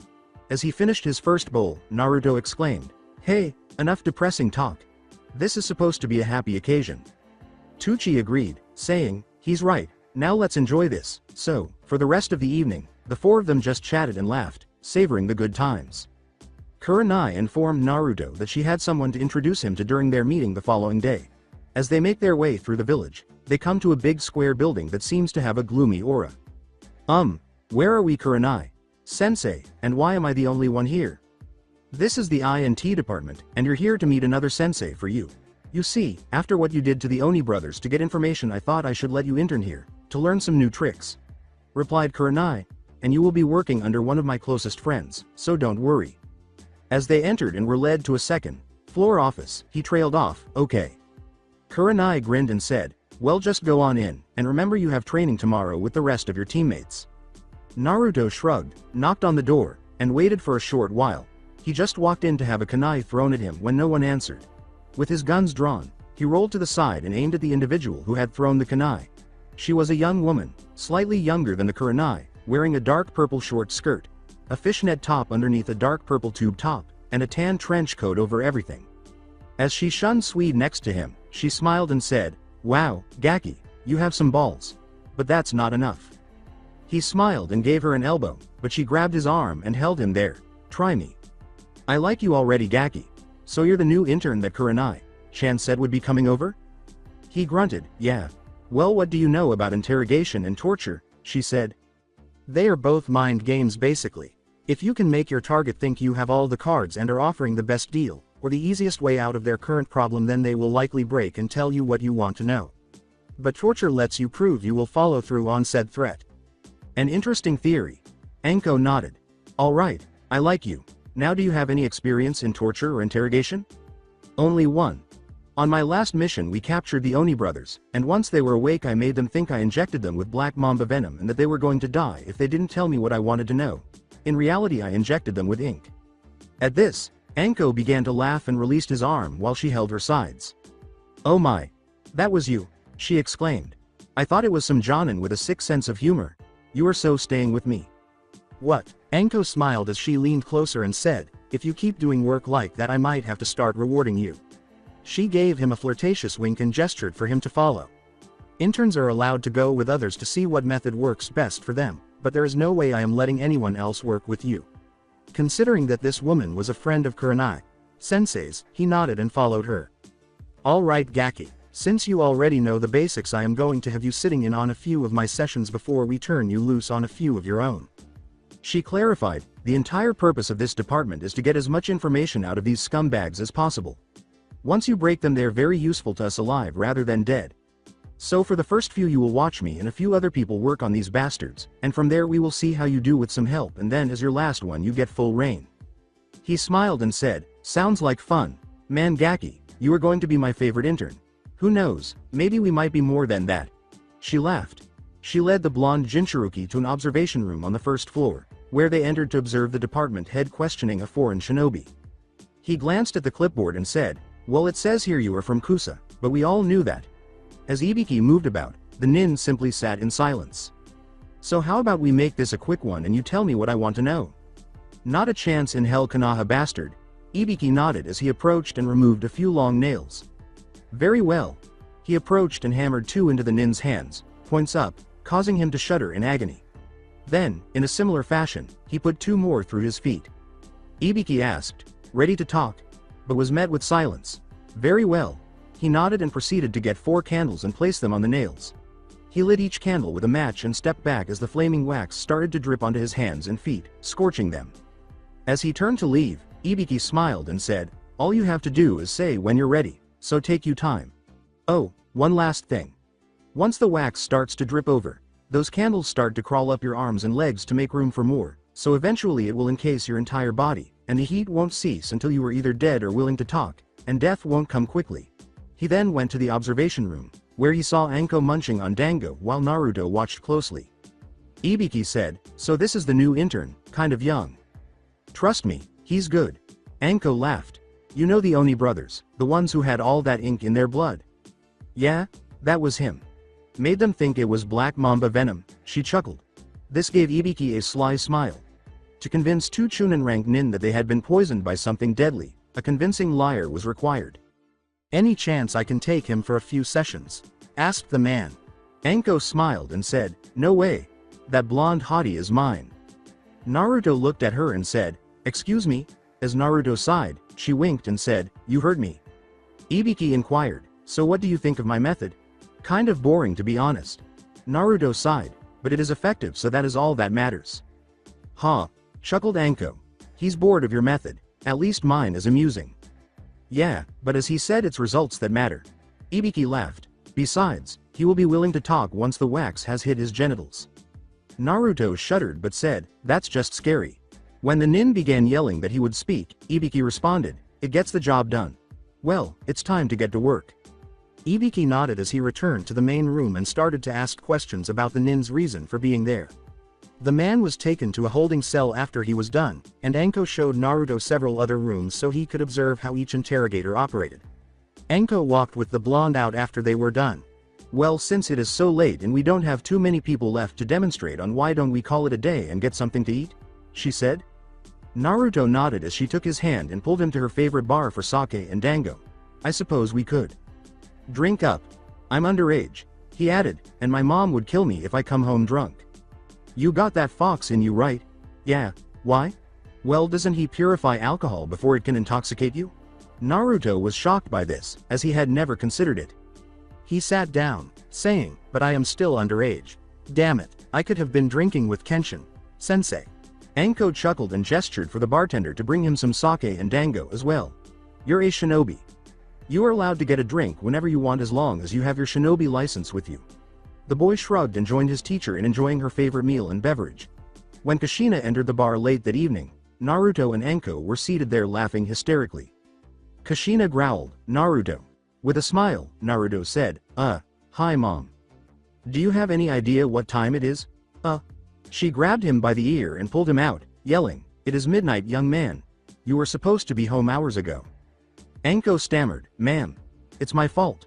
I took him here, but she never finished before collapsing on the bar. Kami. Kushina sighed and turned to face Naruto, who appeared to be doing well.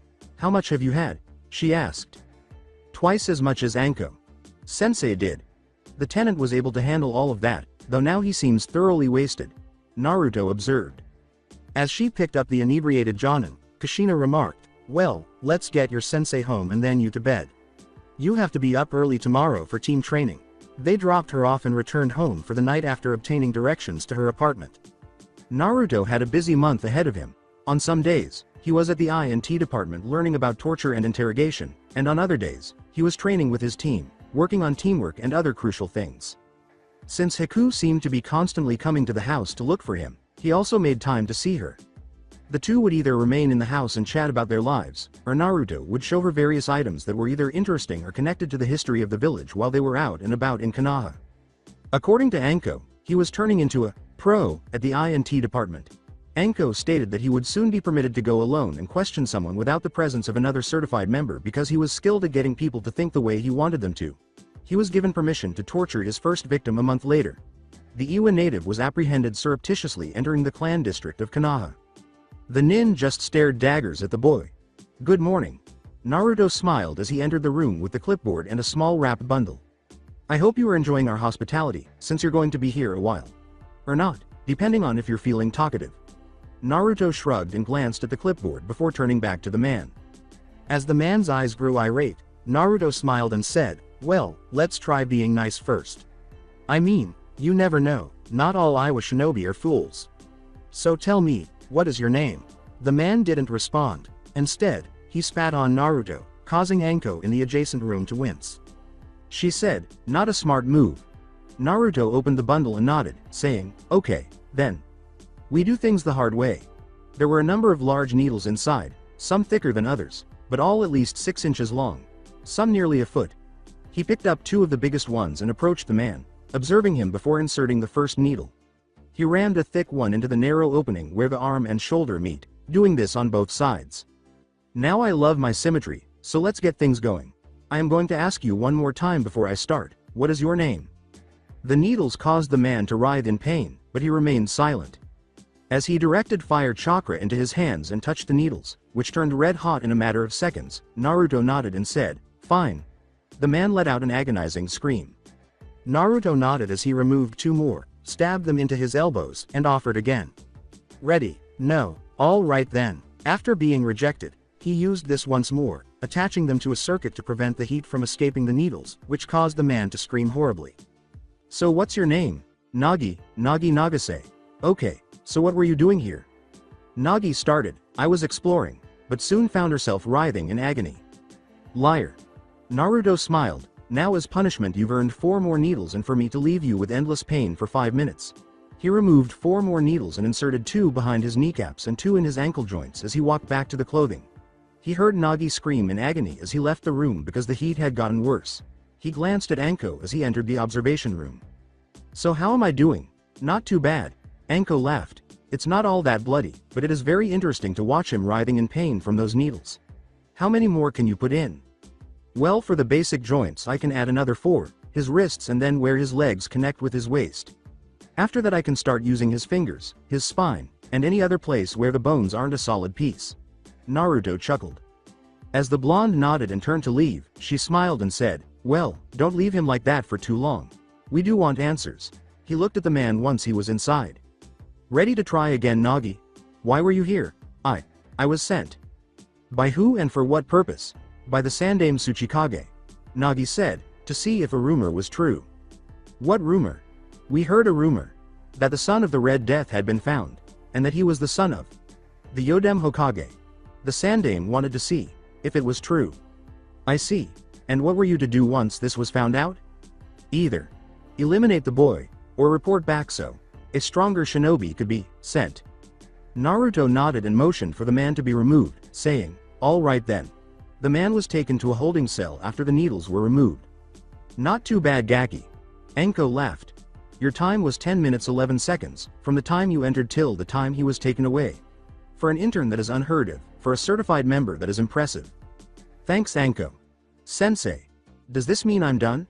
Anko smiled and leaned down, saying, "Not quite. You still need to get paid." Naruto stepped back and asked, "Paid?" She smiled as she moved closer and leaned into his rapidly flushed face, saying, "Oh yes. You must be paid." She handed him the slip of paper and smiled, saying, "And you thought I was going to something indecent. This is yours. Take this to the Hokage Tower and you will get paid for having completed an A-rank mission," she said abruptly. He nodded, "I did." She laughed and said, "Not in here, the one-way window. Maybe another time, Naruto.kun." Naruto just turned red as he followed her out and made his way to the Hokage Tower. Naruto wanted to know why Team 8 had a team meeting the following day. Kurenai grinned and said, "Good morning, everyone. I have some good news for you." Hinata inquired, "What is it, Kurenai?" "Sensei." She grinned as she walked away, leaving them to study the forms. "I've nominated all of you to take the Chunin exams. Here are your forms, just fill them out and go to classroom 301 on Sunday. Be there by 10. After examining the form, Naruto questioned, "Well, what do you guys think?" "It is an honor to take part in this." Shino added, "Not many first-year genin take this test." Naruto nodded and said, "Yeah, what do you think, Hinata?" Hinata noted, "I don't know. It is an honor, but it's also dangerous." "Well, we don't have to go if any of you don't want to." Naruto responded, "It should be unanimous." "I agree." Shino replied, "We will need to work together more than anything else, so if one of us doesn't think that they are ready then none of us should go." Hinata nodded and said, "Well, I think we are, we should just be careful." Shino nodded and said, "And I say that we are ready." Naruto smiled as they all agreed to discuss the tests with their parents. "Hell yeah, we are ready," he said. On their way home, Naruto and Hinata saw someone wearing a full bodysuit and face paint holding Konohamaru in the air. He swore, "Damn shrimp ran into me." With a sigh, the girl behind him said, "Just put him down, Kankuro." Kankuro snarled and kicked back, saying, "No way, Tamari. This little brat is going to pay." As Naruto fired 2 shots, he said, "Bang bang." The first struck the approaching fist, halting it, and the second struck the wrist attached to the hand supporting Konohamaru. The young student fell to the ground and hurried after Naruto. Kankuro yelled, "You," and reached over his shoulder. Tamari yelled, "Kankuro, Gaara will kill you if you use crow here." Kankuro snarled, "That fucker has insulted me, Tamari. I don't care." Looking up at the tree where a red-haired boy with a huge gourd on his back stood, Naruto observed, "Might want to retract that statement, since Gaara is already here." "Gaara!" shouted Kankuro. Gaara shunned Sui down in front of Naruto and rasped, "You are a disgrace, Kankuro. Now stop before I kill you." "Fast," said Naruto. "No kidding. I can smell Shukaku, the Ichibi, on him. He's probably its container." Kyuubi replied.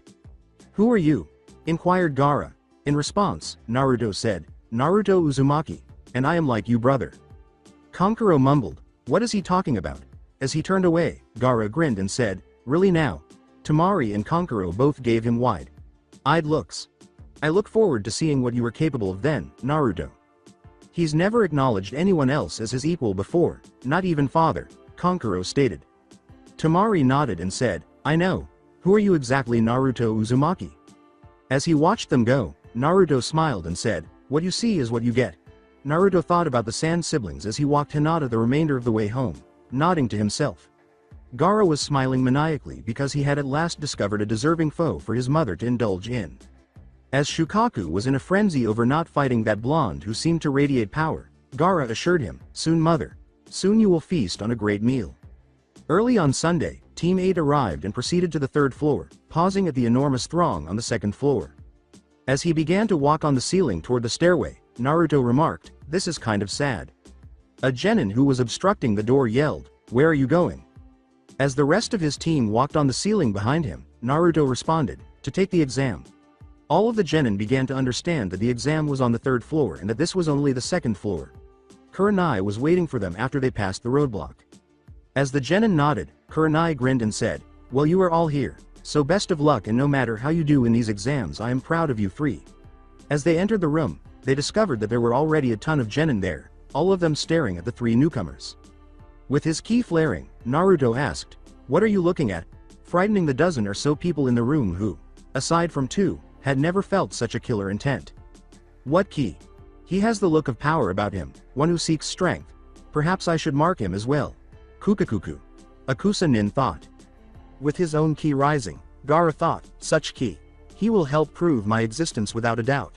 With a great commotion, the remaining members of Genin 9 moved to the side. As she glomped him, Ino exclaimed, "Sasuke.kun, have you missed me?" Sakura yelled, "Get off of him, Ino.pig. Kami." Naruto breathed deeply. "I'm about to shoot both of them and spare us the headache."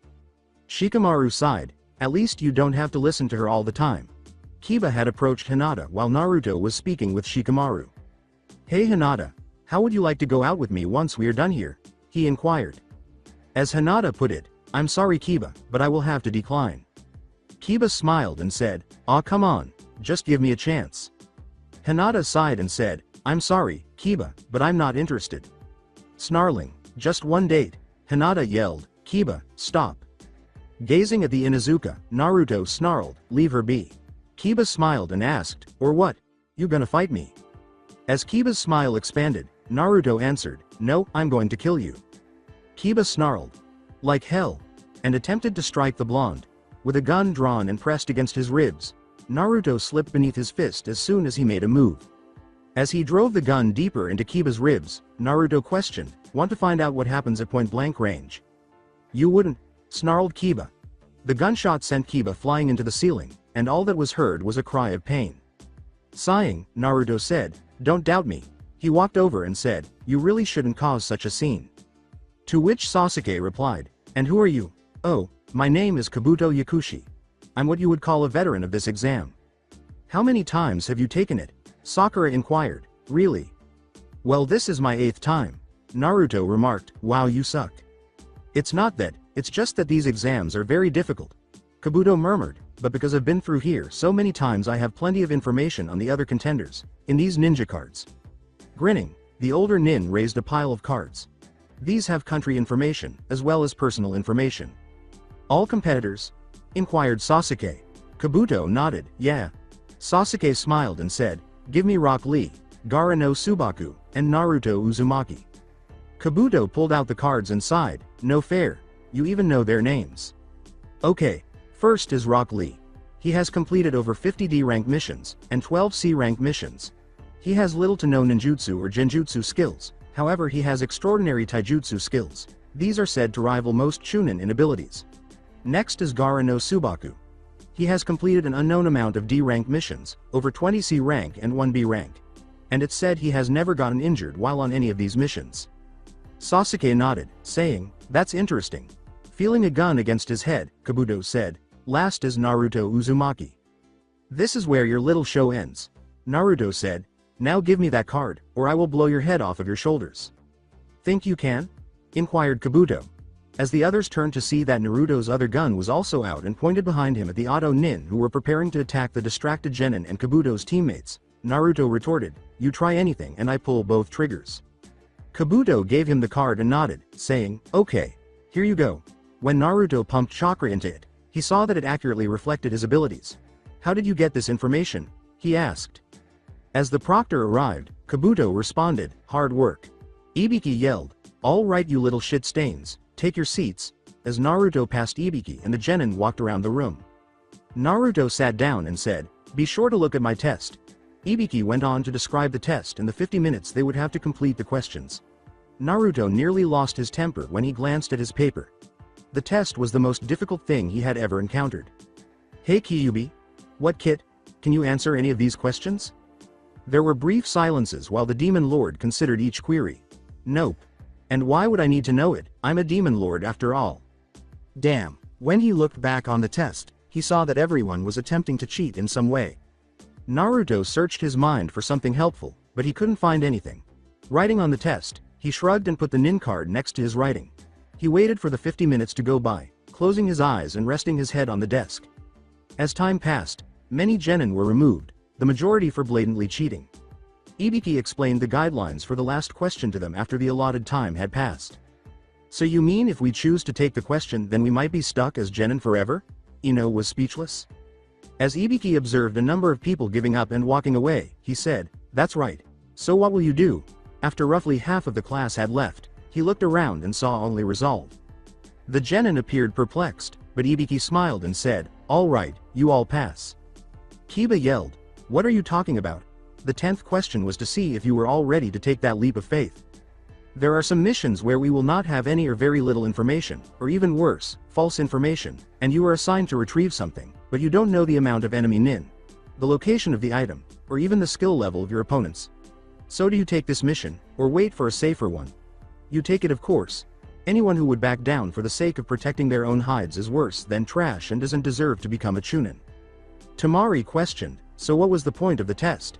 Then a big black sphere crashed through the window and opened up to reveal a banner held up by kunai knives. "To test your information gathering skills." Ibiki responded, "That test was far too hard for a normal genin to do on their own, so we had a few chunins sitting around the room to offer you the correct answers if you could find them. Now your next proctor is." It said, "Anko Midarashi, Sexy Kunochi." Anko yelled, "All right. I'm Anko Midarashi, your second proctor." "Sweet!" exclaimed Naruto. She jumped out the window that she had just broken, and everyone hurried to try to keep up with the crazy jonin. "Well, if it isn't my favorite blonde. I see you got past the first test." Anko grinned, "But so did too many of you." "Well, doesn't matter. I will be cutting your numbers in half. Now all of you follow me to training ground 44. Anko turned to face them as they reached the training area. "All right. This is training ground 44, also known as the Forest of Death." She smiled as she achieved the desired effect on nearly every genin, with the exception of Naruto, the Suna team, the Oto team, and the Kusa team. This exam will have each of you carrying one of these scrolls, either a Heaven Scroll or an Earth Scroll. Your objective is to get both of them and make it to the tower in the center of the forest within 5 days. Any of you who open your scrolls before you get to the tower, or don't get there at all within the 5 days, will be removed from the exams. Now everyone fills out a liability waiver, and then you are allowed to get your scroll. Then head to your assigned gate. Each team nodded and began preparing, while Naruto had Hinata and Shino wait until the very end, observing each team, with Hinata using her Baikugan to watch them as they left. Team 8 went up to retrieve their scroll after nearly every team had departed. Anko smiled and said, "You were watching them, weren't you?" "And if we were?" Naruto inquired, grinning just as broadly. "Then I am going to win the pool." Hinata inquired, "What pool?" "There's a bet among the Jonin about what teams are going to finish and how quickly. At the moment you 3 are the favorite Konohagakure team. And the prediction is that you will be there by day 4 at the latest." I said by day 3. "Well, I'd hate to disappoint you, Anko. Sensei." Naruto laughed. "I'll make sure we get there by day 3. Hinata gave Anko a glare as they were leaving, telling him to back off. "That's my Gaki." Anko smiled as she kissed his cheek. "Now get to your gate and go kick some ass," she said. Anko simply stuck her tongue out and resumed her work. It was announced that they could enter and begin their second test once all of the genin had reached their gates.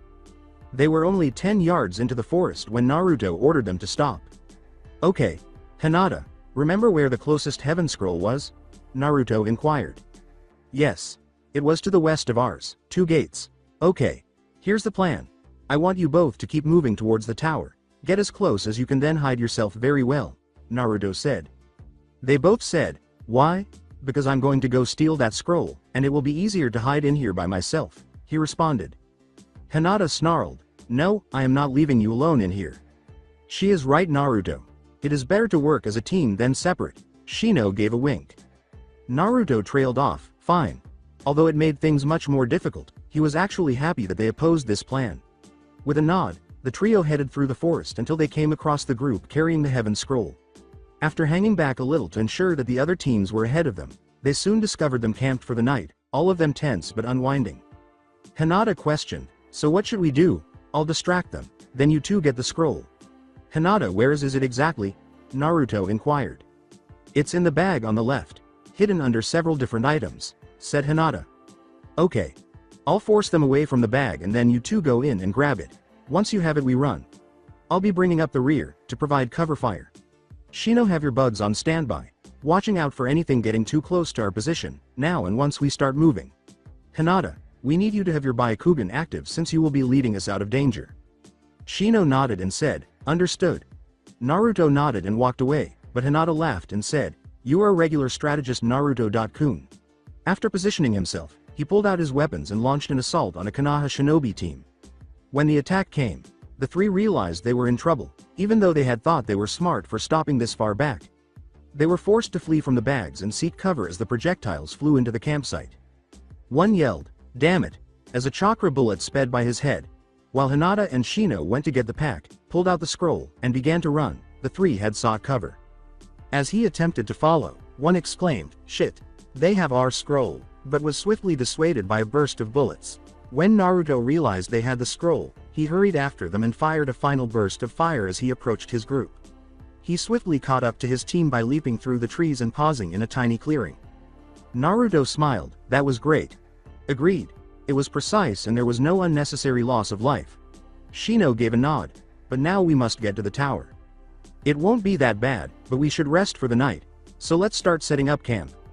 Hinata, go get fresh water please. Shino, could you make us some kind of shelter?" Hinata inquired, "What will you be doing?" Naruto smiled as he set to work, saying, "I'll be setting up traps for anyone dumb enough to attack us." The three were sitting around a small fire in the hollowed out tree Shino had made for them late that night, and they began using animal droppings. Naruto sighed, "I still can't believe that this works. It is rather useful." Shino nodded while leaning back, "And since it is a smokeless fire we don't have to worry about the smoke alerting someone of our position." As Shino nodded his head and Naruto laughed, Hinata smiled and said, "That's true. I just wished it smelled better." Hinata inquired, "So what do you think the other teams are doing?" "Probably resting. I doubt too many teams have been eliminated." Shino thought about it. "At most I would guess that no more than 3 teams have been taken out of the exam right now." Naruto gave a nod. "Why 3? Inquired Hinata. "Well, anyone to run across that Tsuna team is likely to be dead since the redhead is a Jinchuruki, and he likes blood and a lot of it. Then the team we took out, and it is safe to say that another team has been either beaten or killed by the wildlife." Naruto clarified. "Very well thought out, and yet your academic grades are so pitiful." Shino laughed. Naruto grumbled, "I'm better in the actual situation myself, not in a hypothetical one." Before deciding to take a nap, the three continued to converse for a few more hours. The following day, they left and were on their way to the tower when Naruto halted upon noticing that Team 7 was having difficulties. "Should we help?" replied Naruto. "I don't know who they are fighting, but they are not a genin." "We should continue on." Shino replied, "It is not our problem." According to Hinata, true. Naruto considered the situation until he came to a decision. "You go on ahead." Hinata sighed, "Naruto, we've already had this discussion. I can't in good faith leave them down there to get themselves killed. They are really outclassed." Naruto. Shino let out a sigh. "Listen. They might not do the same thing for me, but I should be the better person and save them." Naruto sighed. "Fine, but you have until sunset to catch up, otherwise we are going to come get you and beat you senseless." Hinata exhaled. With a quick kiss that made her head swim, Naruto smiled and leapt off the branch they were on. With his guns out, he blasted into the woman from whom Sakura was hiding and Sasuke was fighting. As she stepped out of the line of fire, the woman exclaimed, "What on earth?" and saw the blonde land on a nearby branch. Naruto smiled and raised the guns, saying, "Yo." The woman said, "Why are you here? I have no business with you. You're picking on fellow Leaf Shinobi, and since I can't just leave them like this I thought I might as well lend a hand." Naruto laughed. Sasuke glared, "It's not needed dope. There you see. You are not wanted here, so just go now and I will forget all about this." "Not a snowball's chance in hell." Naruto laughed. Just because the emo king's pride won't let him accept help from another, doesn't mean I'm not going to help anyways. Using an odd kind of taijutsu that caused her to move like a snake, she roared, "Very well then. I will just kill you," as she charged at him. While holstering his weapons and concentrating on the odd woman, Naruto dodged the blows. Naruto began using jujitsu to try to render the woman unconscious after she escaped his hold and began hitting him with strong blows. She laughed and kicked him to another branch, saying, "You are far too weak." Naruto snarled and began combining his chakra with the Kyuubi's, saying, "Okay. Now I'm mad." He leapt forward and thrust her palm, causing the electricity to spread throughout her and causing her to stop moving due to the pain. Soul Authority. Naruto smiled as he carried on fighting, occasionally using the Soul Authority attack to deal more damage until it appeared the woman had had enough. She leapt to her feet and began to use ninjutsu, which produced a tremendous wind burst. With his katana drawn, Naruto smiled as he used his god speed to catch up to the woman. "Oh, she's good." He made her dodge the blade and pull her own sword out of her mouth. She slashed at him, making him block the sword as she roared, "Face the wrath of my blade, Kusanagi." Kyuubi cautioned, "Be careful, Kit. Why? That sword emits dangerous poisons that are always shifting their form, so there is no set antidote for it. Even I'll have a hard time dealing with that," Kyuubi grumbled. Noted. Naruto looked at his katana and flipped back, avoiding a strong slash. He knew it wouldn't last much longer because the strike had damaged it. As he flipped back to the tree and leapt high above the woman, shouting, "Hidden Mitsurugi. Ryu Ryutsusen." Naruto begged, "Just one more strike." The blade crashed down towards the woman, who had raised her sword to block the attack, but had failed to account for the weight behind it. When the sword finally broke, she cried out, "What on earth?" But Naruto managed to make a tiny cut and proceeded downward. Naruto spun clockwise and sheathed his sword, flipping it back. Naruto yelled, "Hidden Mitsurugi. Ryu Horyuzen," as he hurled the blade from the sheath, causing it to crash between the Kusa Nin's eyes. Sakura watched Naruto pull out his guns to fight, and she whistled, "Whoa." Sasuke swore, "That dope. How did he get so strong?" She laughed and reached out to Sasuke, biting his neck and injecting something. "Well, Naruto-kun, I must admit that your strength has surprised me, along with that kenjutsu of yours.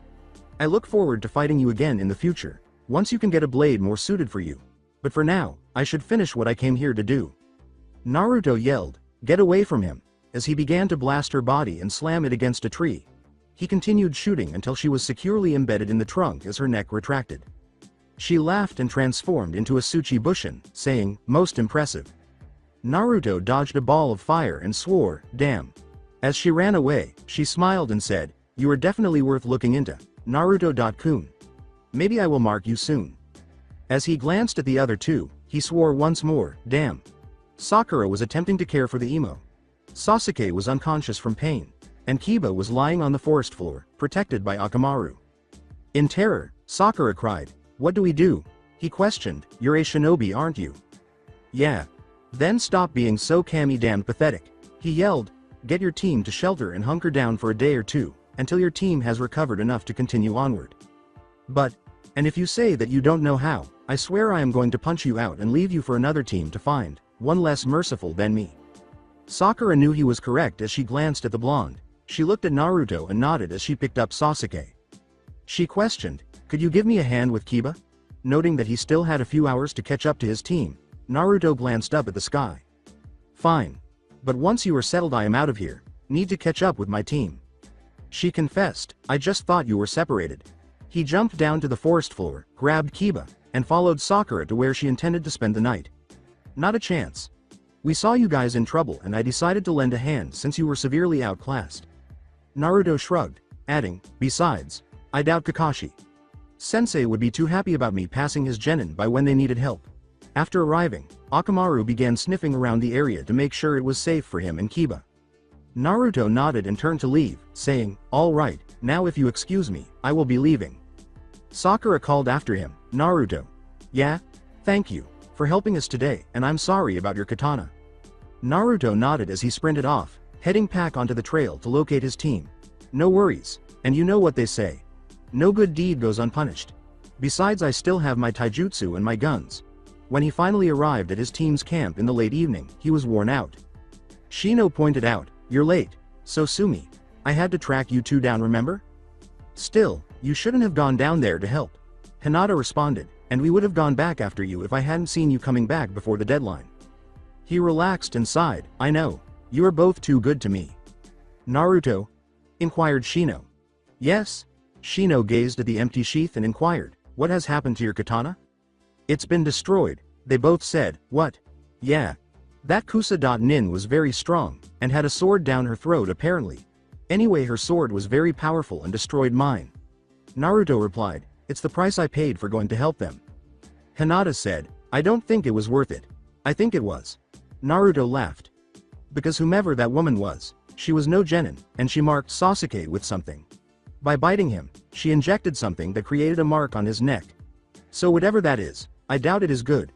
She said she might try to do the same to me, and if she does then that means I know what to expect and can stop her before she gets the chance to inject me. So you got information of a future opponent at the cost of your sword for the next few days? Shino asked. Naruto nodded and said, that's the gist of it, and I can always replace the sword, it's the knowledge that is irreplaceable. They both nodded and agreed that the information might come in handy later, so they decided to call it a night. Team 8 traveled to the tower the following day and discovered a sizable mural there. Hinata was the first to figure it out after reading it. We opened both scrolls at the same time, she stated. As he removed the Earth Scroll and Shino removed the Heaven Scroll, Naruto nodded and said, okay. Haruka emerged as a puff of smoke emerged from the collective opening of the scrolls. Well, congratulations you three. He grinned, you passed the second exam. All right. Exclaimed Naruto. He asked the three who reread the mural, so do you understand the true meaning of the mural? It's about balance. Naruto said, heaven is meant to be intelligence, or how well you can think out a situation. Earth is physical strength, how well you can fight out of a situation. Correct. A true shinobi has an equal measure of both of these things, and will use them to their full ability. Haruka laughed. Now go get some rest, you have another 2 days left before the end of the exam. As they continued into the tower, Naruto smiled and said, sounds good. After learning that they were actually the second team to arrive, Team 8 spent the next 2 days lounging and enjoying their vacation. As it happened, Team Suna had broken the previous record and had arrived the day before. As they moved through the tower, waiting to see who else would show up, Naruto remarked, man, they didn't waste any time. No they didn't.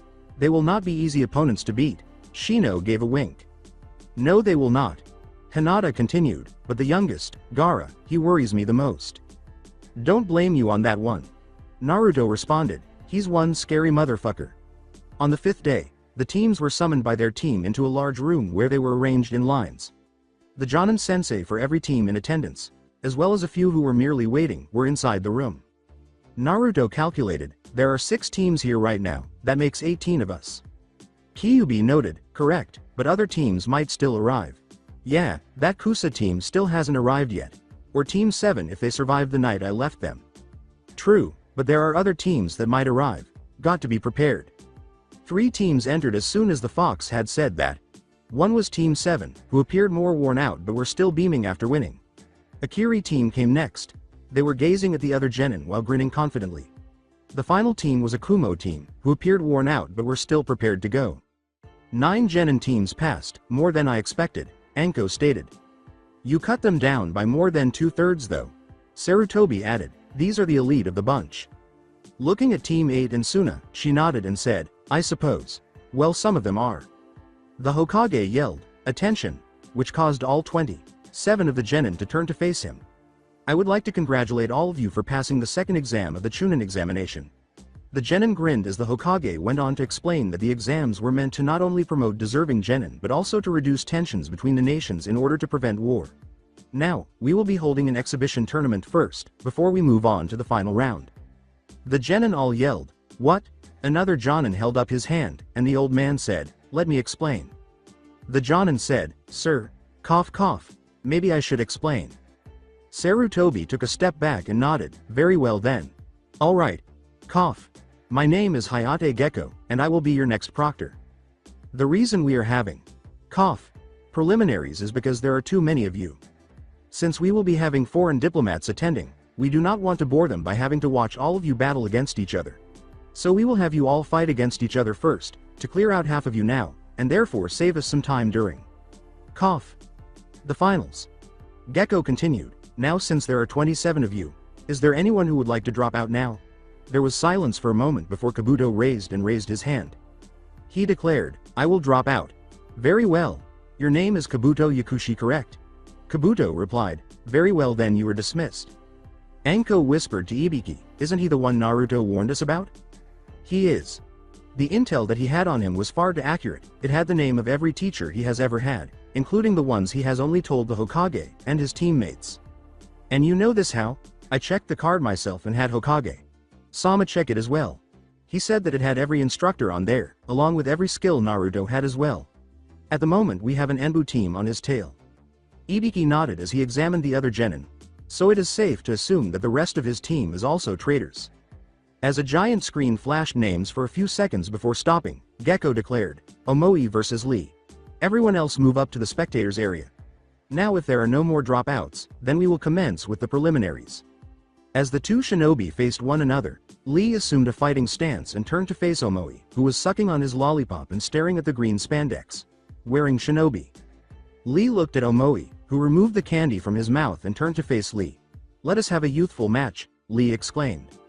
As one of his teammates yelled at him, Omoi muttered, "A youthful match? That could mean that this fight will be full of spirit and rush, with little to no forethought, or could he mean that we should act younger than we already are?" She yelled, "Damn it, Omoi! Quit over analyzing and fight."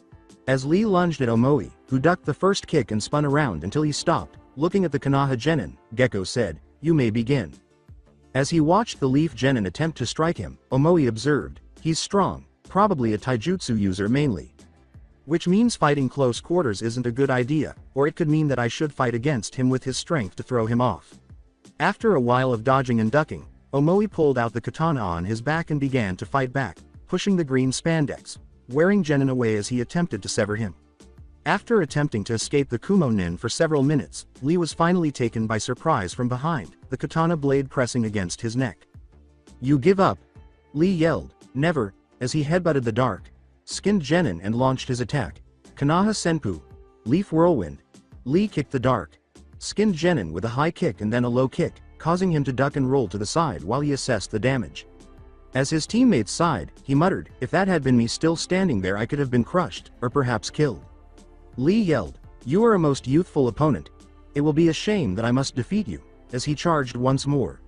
Omoi was taken aback by the speed at which he took off, and he just leapt over the genin, who was sheathing his blade and concentrating on a jutsu.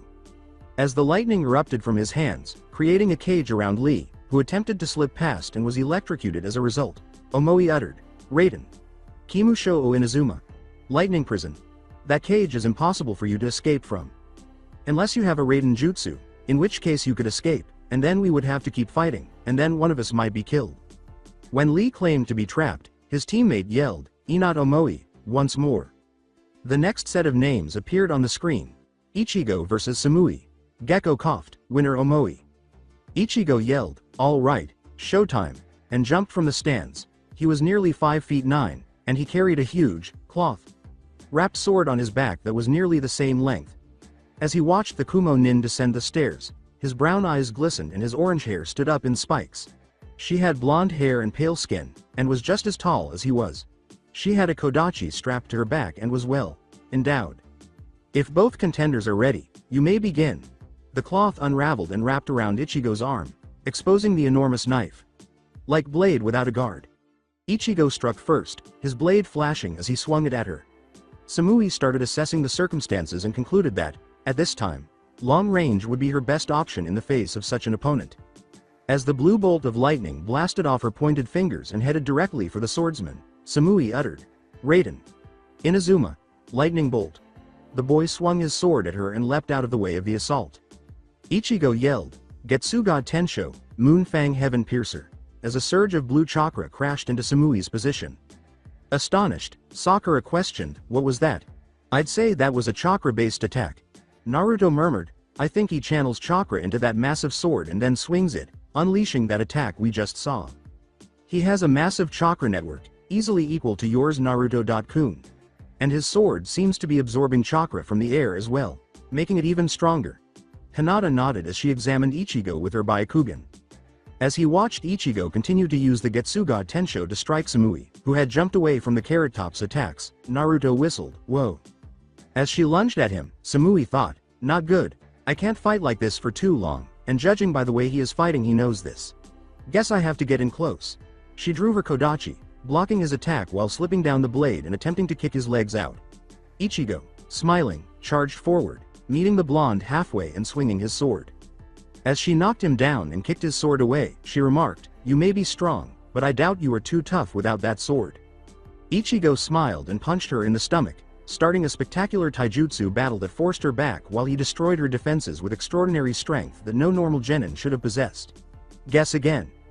Ichigo stood over Samui, waiting for the proctor to announce the winner, until Samui finally passed out. Gekko nodded as Ichigo assisted Samui in standing up. "Winner Ichigo." With a smile, Ichigo said, "Good fight." Surprised by his generosity, Samui nodded, Thank you."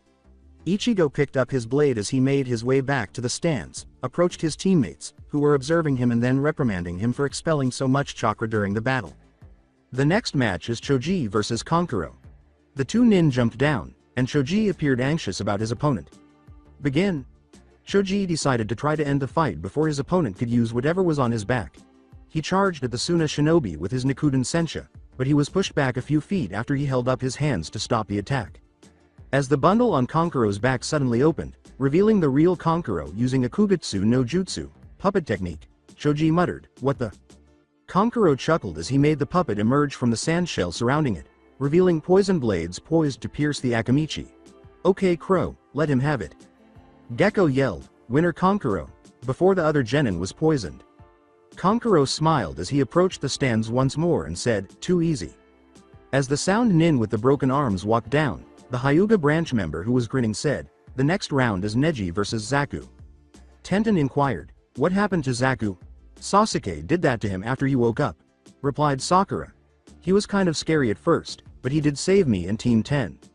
Looking over at the Uchiha, who was closely observing the matches, Naruto muttered, "Really?" Gekko said, "You may begin." As the two got started, Zaku was able to position one arm to shoot a blast of wind at Neji, who ducked around it and struck his tenketsu that led to his hands, putting an end to Zaku's battle. While he held a kunai at Zaku's throat, Neji commanded, "Give up." As Neji retreated and turned to face his teammates, Gekko declared, "Winner Neji." The next match is Rukia vs Tsurugi. The Kiri Kunoichi and a member of Kabuto's team then descended, getting ready to battle.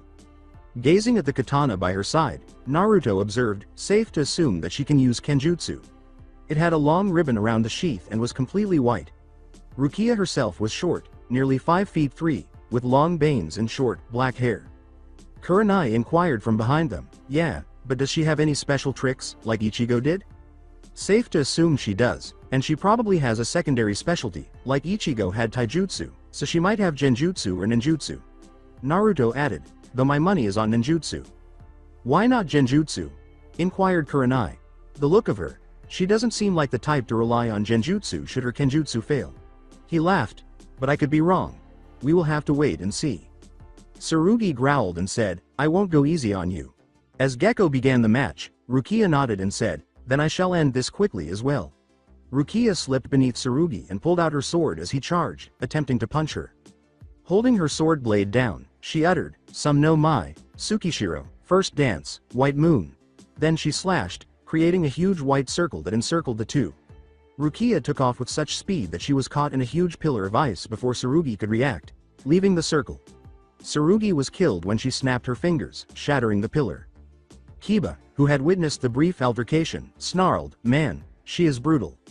Sakura inquired, "Was that a Keke Genkai?" Kakashi pondered, "She might be a Hyugan user like Haku." Winner Rukia. Gekko grinned. The next match is Karui vs Tenten. The two kunoichi then leapt down to the battlefield, where they exchanged looks for a brief moment before the match began. Karui attempted to cut Tenten in two with her katana, but the girl jumped over her, pulled out a scroll, and smeared blood along it. Tenten smiled as a flurry of shuriken, kunai, sickles with chains, and numerous other weapons erupted, shocking the Kumo kunoichi and wounding her multiple times. "Try this." She swung her katana, grazing Tenten's side as she dodged, and screamed, "Why you bitch?" as she charged at her while evading the weapons. Tenten smiled as she took two medium-sized scrolls off her back and jumped into the air, opening them as she spun. As she reached the top of her jump, two chakra dragons appeared. Soshoryu, twin rising dragons. Suddenly, A flurry of steel weapons flew out, severely wounding the Kumo Nin and stabbing Karui several times. So you're fast as well. Okay, no more playing around. When Karui fell, Gecko yelled, "Winner Tenten." The next match was called after Tenten had gathered all of her weapons and the medic Nin had taken her to the hospital. Tamari vs Kin. The following pair leapt down, eager to see what would happen between the Suna and Ado Kunoichi. Naruto smiled, "My money is on Tamari." Hinata questioned, "And you base this off of what? We don't know that Kin girl is particularly strong." Team judgment. Since Tamari is the team's eldest member, she most likely puts in the most training to lead by example. Kin, on the other hand, is a member of an assassination team, which essentially values individual strength and single tricks to win. She won't be in this fight for long with just one trick. When Kin threw a senbon with a bell attached, Tamari just had to dodge. The next time, Kin threw two of them, one with a bell and one without, which made Tamari laugh. "Begin," Gecko said. "What a pitiful trick. Do you really believe that I will only avoid the bell I hear just because I can hear it?" As Tamari began to sway and appear ill, Kin smiled and said, "Of course not. I expected my bells to stop you." As she opened her enormous fan and swung it, sending Kin hurtling into the wall behind her, Tamari smiled and said, "Fat chance." She leapt up and landed on the girl's back, putting her fan on her neck. Tenten smiled as the winner was announced, saying, "It takes more than cheap tricks to beat a true shinobi." The next match is Ino vs Yoroi. The Platinum Blonde and the other members of Kabuto's team nodded and went down to fight. Knowing that this guy had years on her and that she couldn't win without her family's technique, Ino quickly made a plan and came charging forward, slipping beneath Yoroi as he attempted to grab her, taking a kunai and slicing off her long ponytail, letting the hair fall to the ground. Then, she channeled chakra into the hair, causing it to wrap around his legs as she unleashed her family's technique. As the technique took effect and she found herself in Yoroi's body, Ino smiled and said, "Shintenshin no Jutsu, mind transfer technique." Gecko nodded, fully aware of what had transpired, and she forced him to say, "I, Yoroi, forfeit the match." Gecko declared her the winner after leaving his head, leaving the man completely perplexed as to how the blonde had defeated him. The next match is Sakura vs Shino. The Aburame nodded and walked down the stairs before Sakura, who appeared anxious to have to face Shino so early on, said, "Don't go easy on her, Shino." Sakura had wanted to fight Ino again, knowing that she could have won, and Naruto smiled. "Begin." Sakura then charged at Shino, attempting to hit him with a devastating blow. The boy dodged the blow and landed one of his own, but not before releasing a swarm of bugs on Sakura, which started consuming her chakra as she attempted to squash them. "Leave Haruno-san alone." As he observed her behavior, Shino retorted, "My bugs will not be destroyed so easily." The bugs backed off of her, and she gasped, "Okay, I surrender." Talk about a simple victory. Naruto smiled, "I only hope our matches are that easy." As Shino walked back up, Hinata and Naruto congratulated him on an easy victory and said, "True, but whoever gets Gaara will be in for a very difficult match if they want to survive." Next match is Gaara vs Dosu. As Dosu jumped down to confront the red-haired Jinchuruki, Naruto grimaced and said, "Oh, sucks to be him." "Will Gaara prevail?" Kurenai inquired. "Definitely." As the two faced off, Naruto sighed, "The only questions are how long will it take and will Dosu survive?" Dosu smiled and threw a volley of sound at the Sunanin, who stood there expressionless, saying, "Time to die." "What?" "Perish." As he had the sand wrap around Dosu, Gaara rasped, "Subaku Q. Sand binding coffin. Subaku Soso, sand waterfall funeral." Dosu collapsed in a bloody fountain as Gaara turned to face Naruto. "He's staring at the dope, but why?" Sasuke inquired. Naruto said icily, "Because he sees me as the biggest challenger here, and he isn't too far off. Regretfully, he is stronger than I am at the moment." "Really?" Hinata inquired, startled. "Yes." As Gaara was proclaimed the victor, Naruto nodded. "He's stronger than me right now, but if things work out the way I hope they do, I can close that gap." Sasuke smiles as he hears, next match is Sasuke vs Renji. Since it is finally his turn to fight, he jumps down, ready to face the red-haired swordsman who is approaching. Renji looks strange, wearing a white cloth headband, a black hakama, and a kimono like his teammates. A katana in a red sheath, emitting its own chakra, is at his side. Looking at it, Hinata remarked, "That is no normal sword. It's been forced into that sheath and wants to come out." "A seal probably." Kurenai replied, "If it's acting like that then it means that the sword draws chakra from that boy Renji, and its true form is released when it is drawn. As the match began and Renji pulled out his blade, Naruto smiled and said, "Well, we are about to find out." Zabumaru, Snake Tail. Howl. Sasuke appeared unimpressed by the sword and, while drawing out a kunai knife, charged at the redhead, who smiled as he swung the sword down and it extended off, lengthening to the point where it spread across the width of the arena.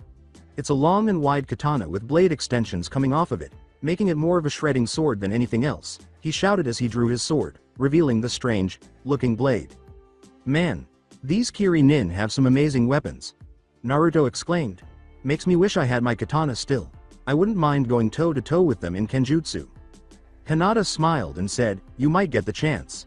Renji had already swung his sword to the left, so Sasuke had to jump over it. Renji then swung his sword up, forcing Sasuke to block as the sword wrapped around behind him, stabbed into his shoulder, and tore down as it retracted to Renji's hilt. Sasuke dodged to the left, avoiding the slash, down with the two fighters. Renji smiled and said, "That's the power of Zabumaru." As he rose to his feet, blood streaming down his arm, Sasuke snarled, "That's nothing. I've been through worse." As he launched another attack, Renji chuckled and said, "Then keep at it." Sasuke dodged the first and second slashes this time, then the third. He used the moment the blade was retracting to charge forward and attack, knocking the sword out of his hands and over the proctor. Sasuke growled and said, "Now you are finished." "Not silent. I always have ninjutsu," Renji said, laughing and jumping back. "What?" Rukia and Ichigo yelled, "Renji, you idiot, avoid using it." As he began the hand signals, Renji snarled, "Sorry guys, but I am not going to lose to this little snot." Kaden. Shakuho, Red Fire Cannon.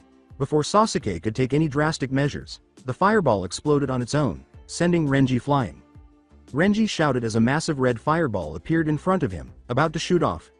Sasuke looked at the attack with concern, his Sharingan already spinning as he prepared to try and send one of his own to stop that one. Rukia sighed, "Fool." After mimicking the jutsu, Kaden, Shakuho, Sasuke smiled and said, "Looks like I win." Sasuke sent the red fireball that had formed in front of him at Renji, knocking him unconscious and leaving him with multiple burns. As the medics arrived and removed Renji and Sasuke, Gekko yelled, "Winner Sasuke. The next match is Shikamaru versus Hinata." With a smile, Naruto said, "Go get him Hinata. Chan." Hinata nodded and flushed. As soon as he was on the ground, Shikamaru sighed and said he didn't want to fight, especially with a girl.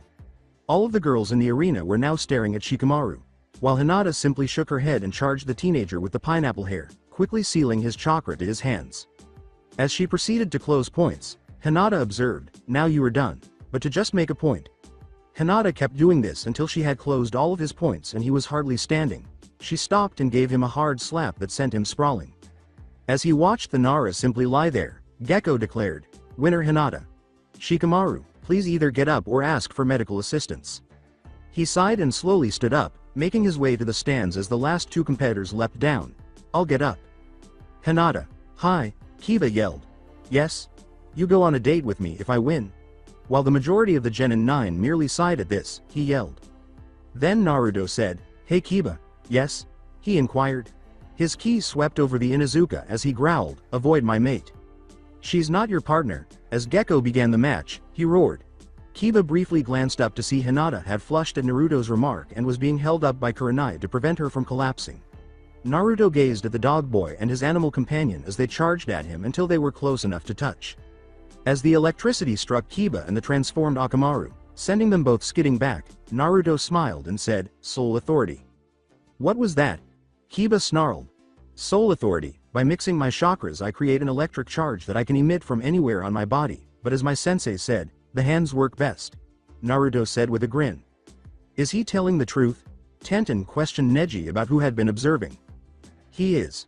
When Kiba attacked, he was combining a red and blue chakra, which briefly caused an imbalance before the electricity struck. Neji nodded. "Why, then, does he possess several chakras?" Tenten inquired. Neji watched Naruto roll his shoulders and nodded, saying, "I'm not sure, but it is rather unusual." Kiba was snarling at Naruto for concealing such a potent power. Launching their tag team attack, Kiba snarled, "All right Akamaru, no more games." As he pulled out his guns and directed the red chakra into them, Naruto smiled and said, "Idiot." The explosions from his guns rocked the room. and many Jonin were inspecting the ceiling to make sure it was still intact. Have a nice dream. After the smoke had cleared, they could see that Kiba was burned and unconscious, with Akamaru, who had been barely struck, by his side. Talk about marksmanship. Shoji laughed. He didn't touch Akamaru at all, just got him with a little debris. Shikamaru looked at the blonde and nodded, saying, that takes some real skill. As the medics removed Kiba, Gecko nodded and said, Winner Naruto. Now all of you have won your match, please come down. The others all jumped down and waited for Gecko to explain the next section of the exams. All right. From here on in, it's tournament style. This means, cough cough, that you will be fighting against anyone in this line right here. So each of you, cough cough, will take a number from this box, and that will determine your placement in this tournament. As they proceeded down the line, each genin took a numbered slip of paper and then announced their number, establishing the tournament setup. Okay. The lineup is Ichigo versus Naruto, Sasuke versus Ino, Kankuro versus Shino, Temari versus Hinata, Omoi versus Gaara, Neji versus Rukia, with the winner of that fight facing Tenten. You have 1 month. Cough cough. To prepare for your match. I wish you all the best of luck. Gecko said as the genin nodded in accordance with eliminated. Ichigo called after Naruto, Hey Blondie. He turned and asked, Yeah? I noticed you had a sword before you entered the forest. What happened to it? Asked the man. It broke. That's too bad. If you can get yourself another one. I want to test my abilities against a real swordsman. Ichigo laughed. What makes you think I am one? The way you carry yourself, Urahara. Sensei taught me that any kenjutsuist always carries themselves in a certain manner, and you do. Ichigo gave a wink. This made Naruto smile because he knew he had a formidable foe. I will see if I can get a suitable replacement. Naruto sighed. If not, well, I'll honor you enough to not use my guns. Ichigo nodded and turned to walk with his teammate, saying, then it will be taijutsu only. Looking forward to our match. Naruto nodded, same. Kurenai grinned and said, aren't you making friends everywhere you go? Why be enemies when friends is so much more beneficial, replied Naruto. Very true. That entire Kiri team are strong. I'm sure that Renji would have won if he hadn't tried to use ninjutsu, though I have never seen one blow up in someone's face before, noted Kurenai. Yeah. That kind of sucked for him, and then Ino getting the short stick with having to face Sasuke first round, noted Hinata. Well, you three are going to need some massive training if you want to win your matches, especially since all three of you are in the same bracket before the finals, so meaning if you all do well you will be fighting each other. Kurenai made the point. Shino said, so train separately. Exactly. Kurenai gave a nod. That way you are prepared for any of your opponents. Well, no matter what happens, we all did a great job and there should be no hard feelings between any of us. Naruto grinned. Hinata nodded, right. That is true. We are teammates, we should wish for each other to do well, even in defeat. Replied Shino.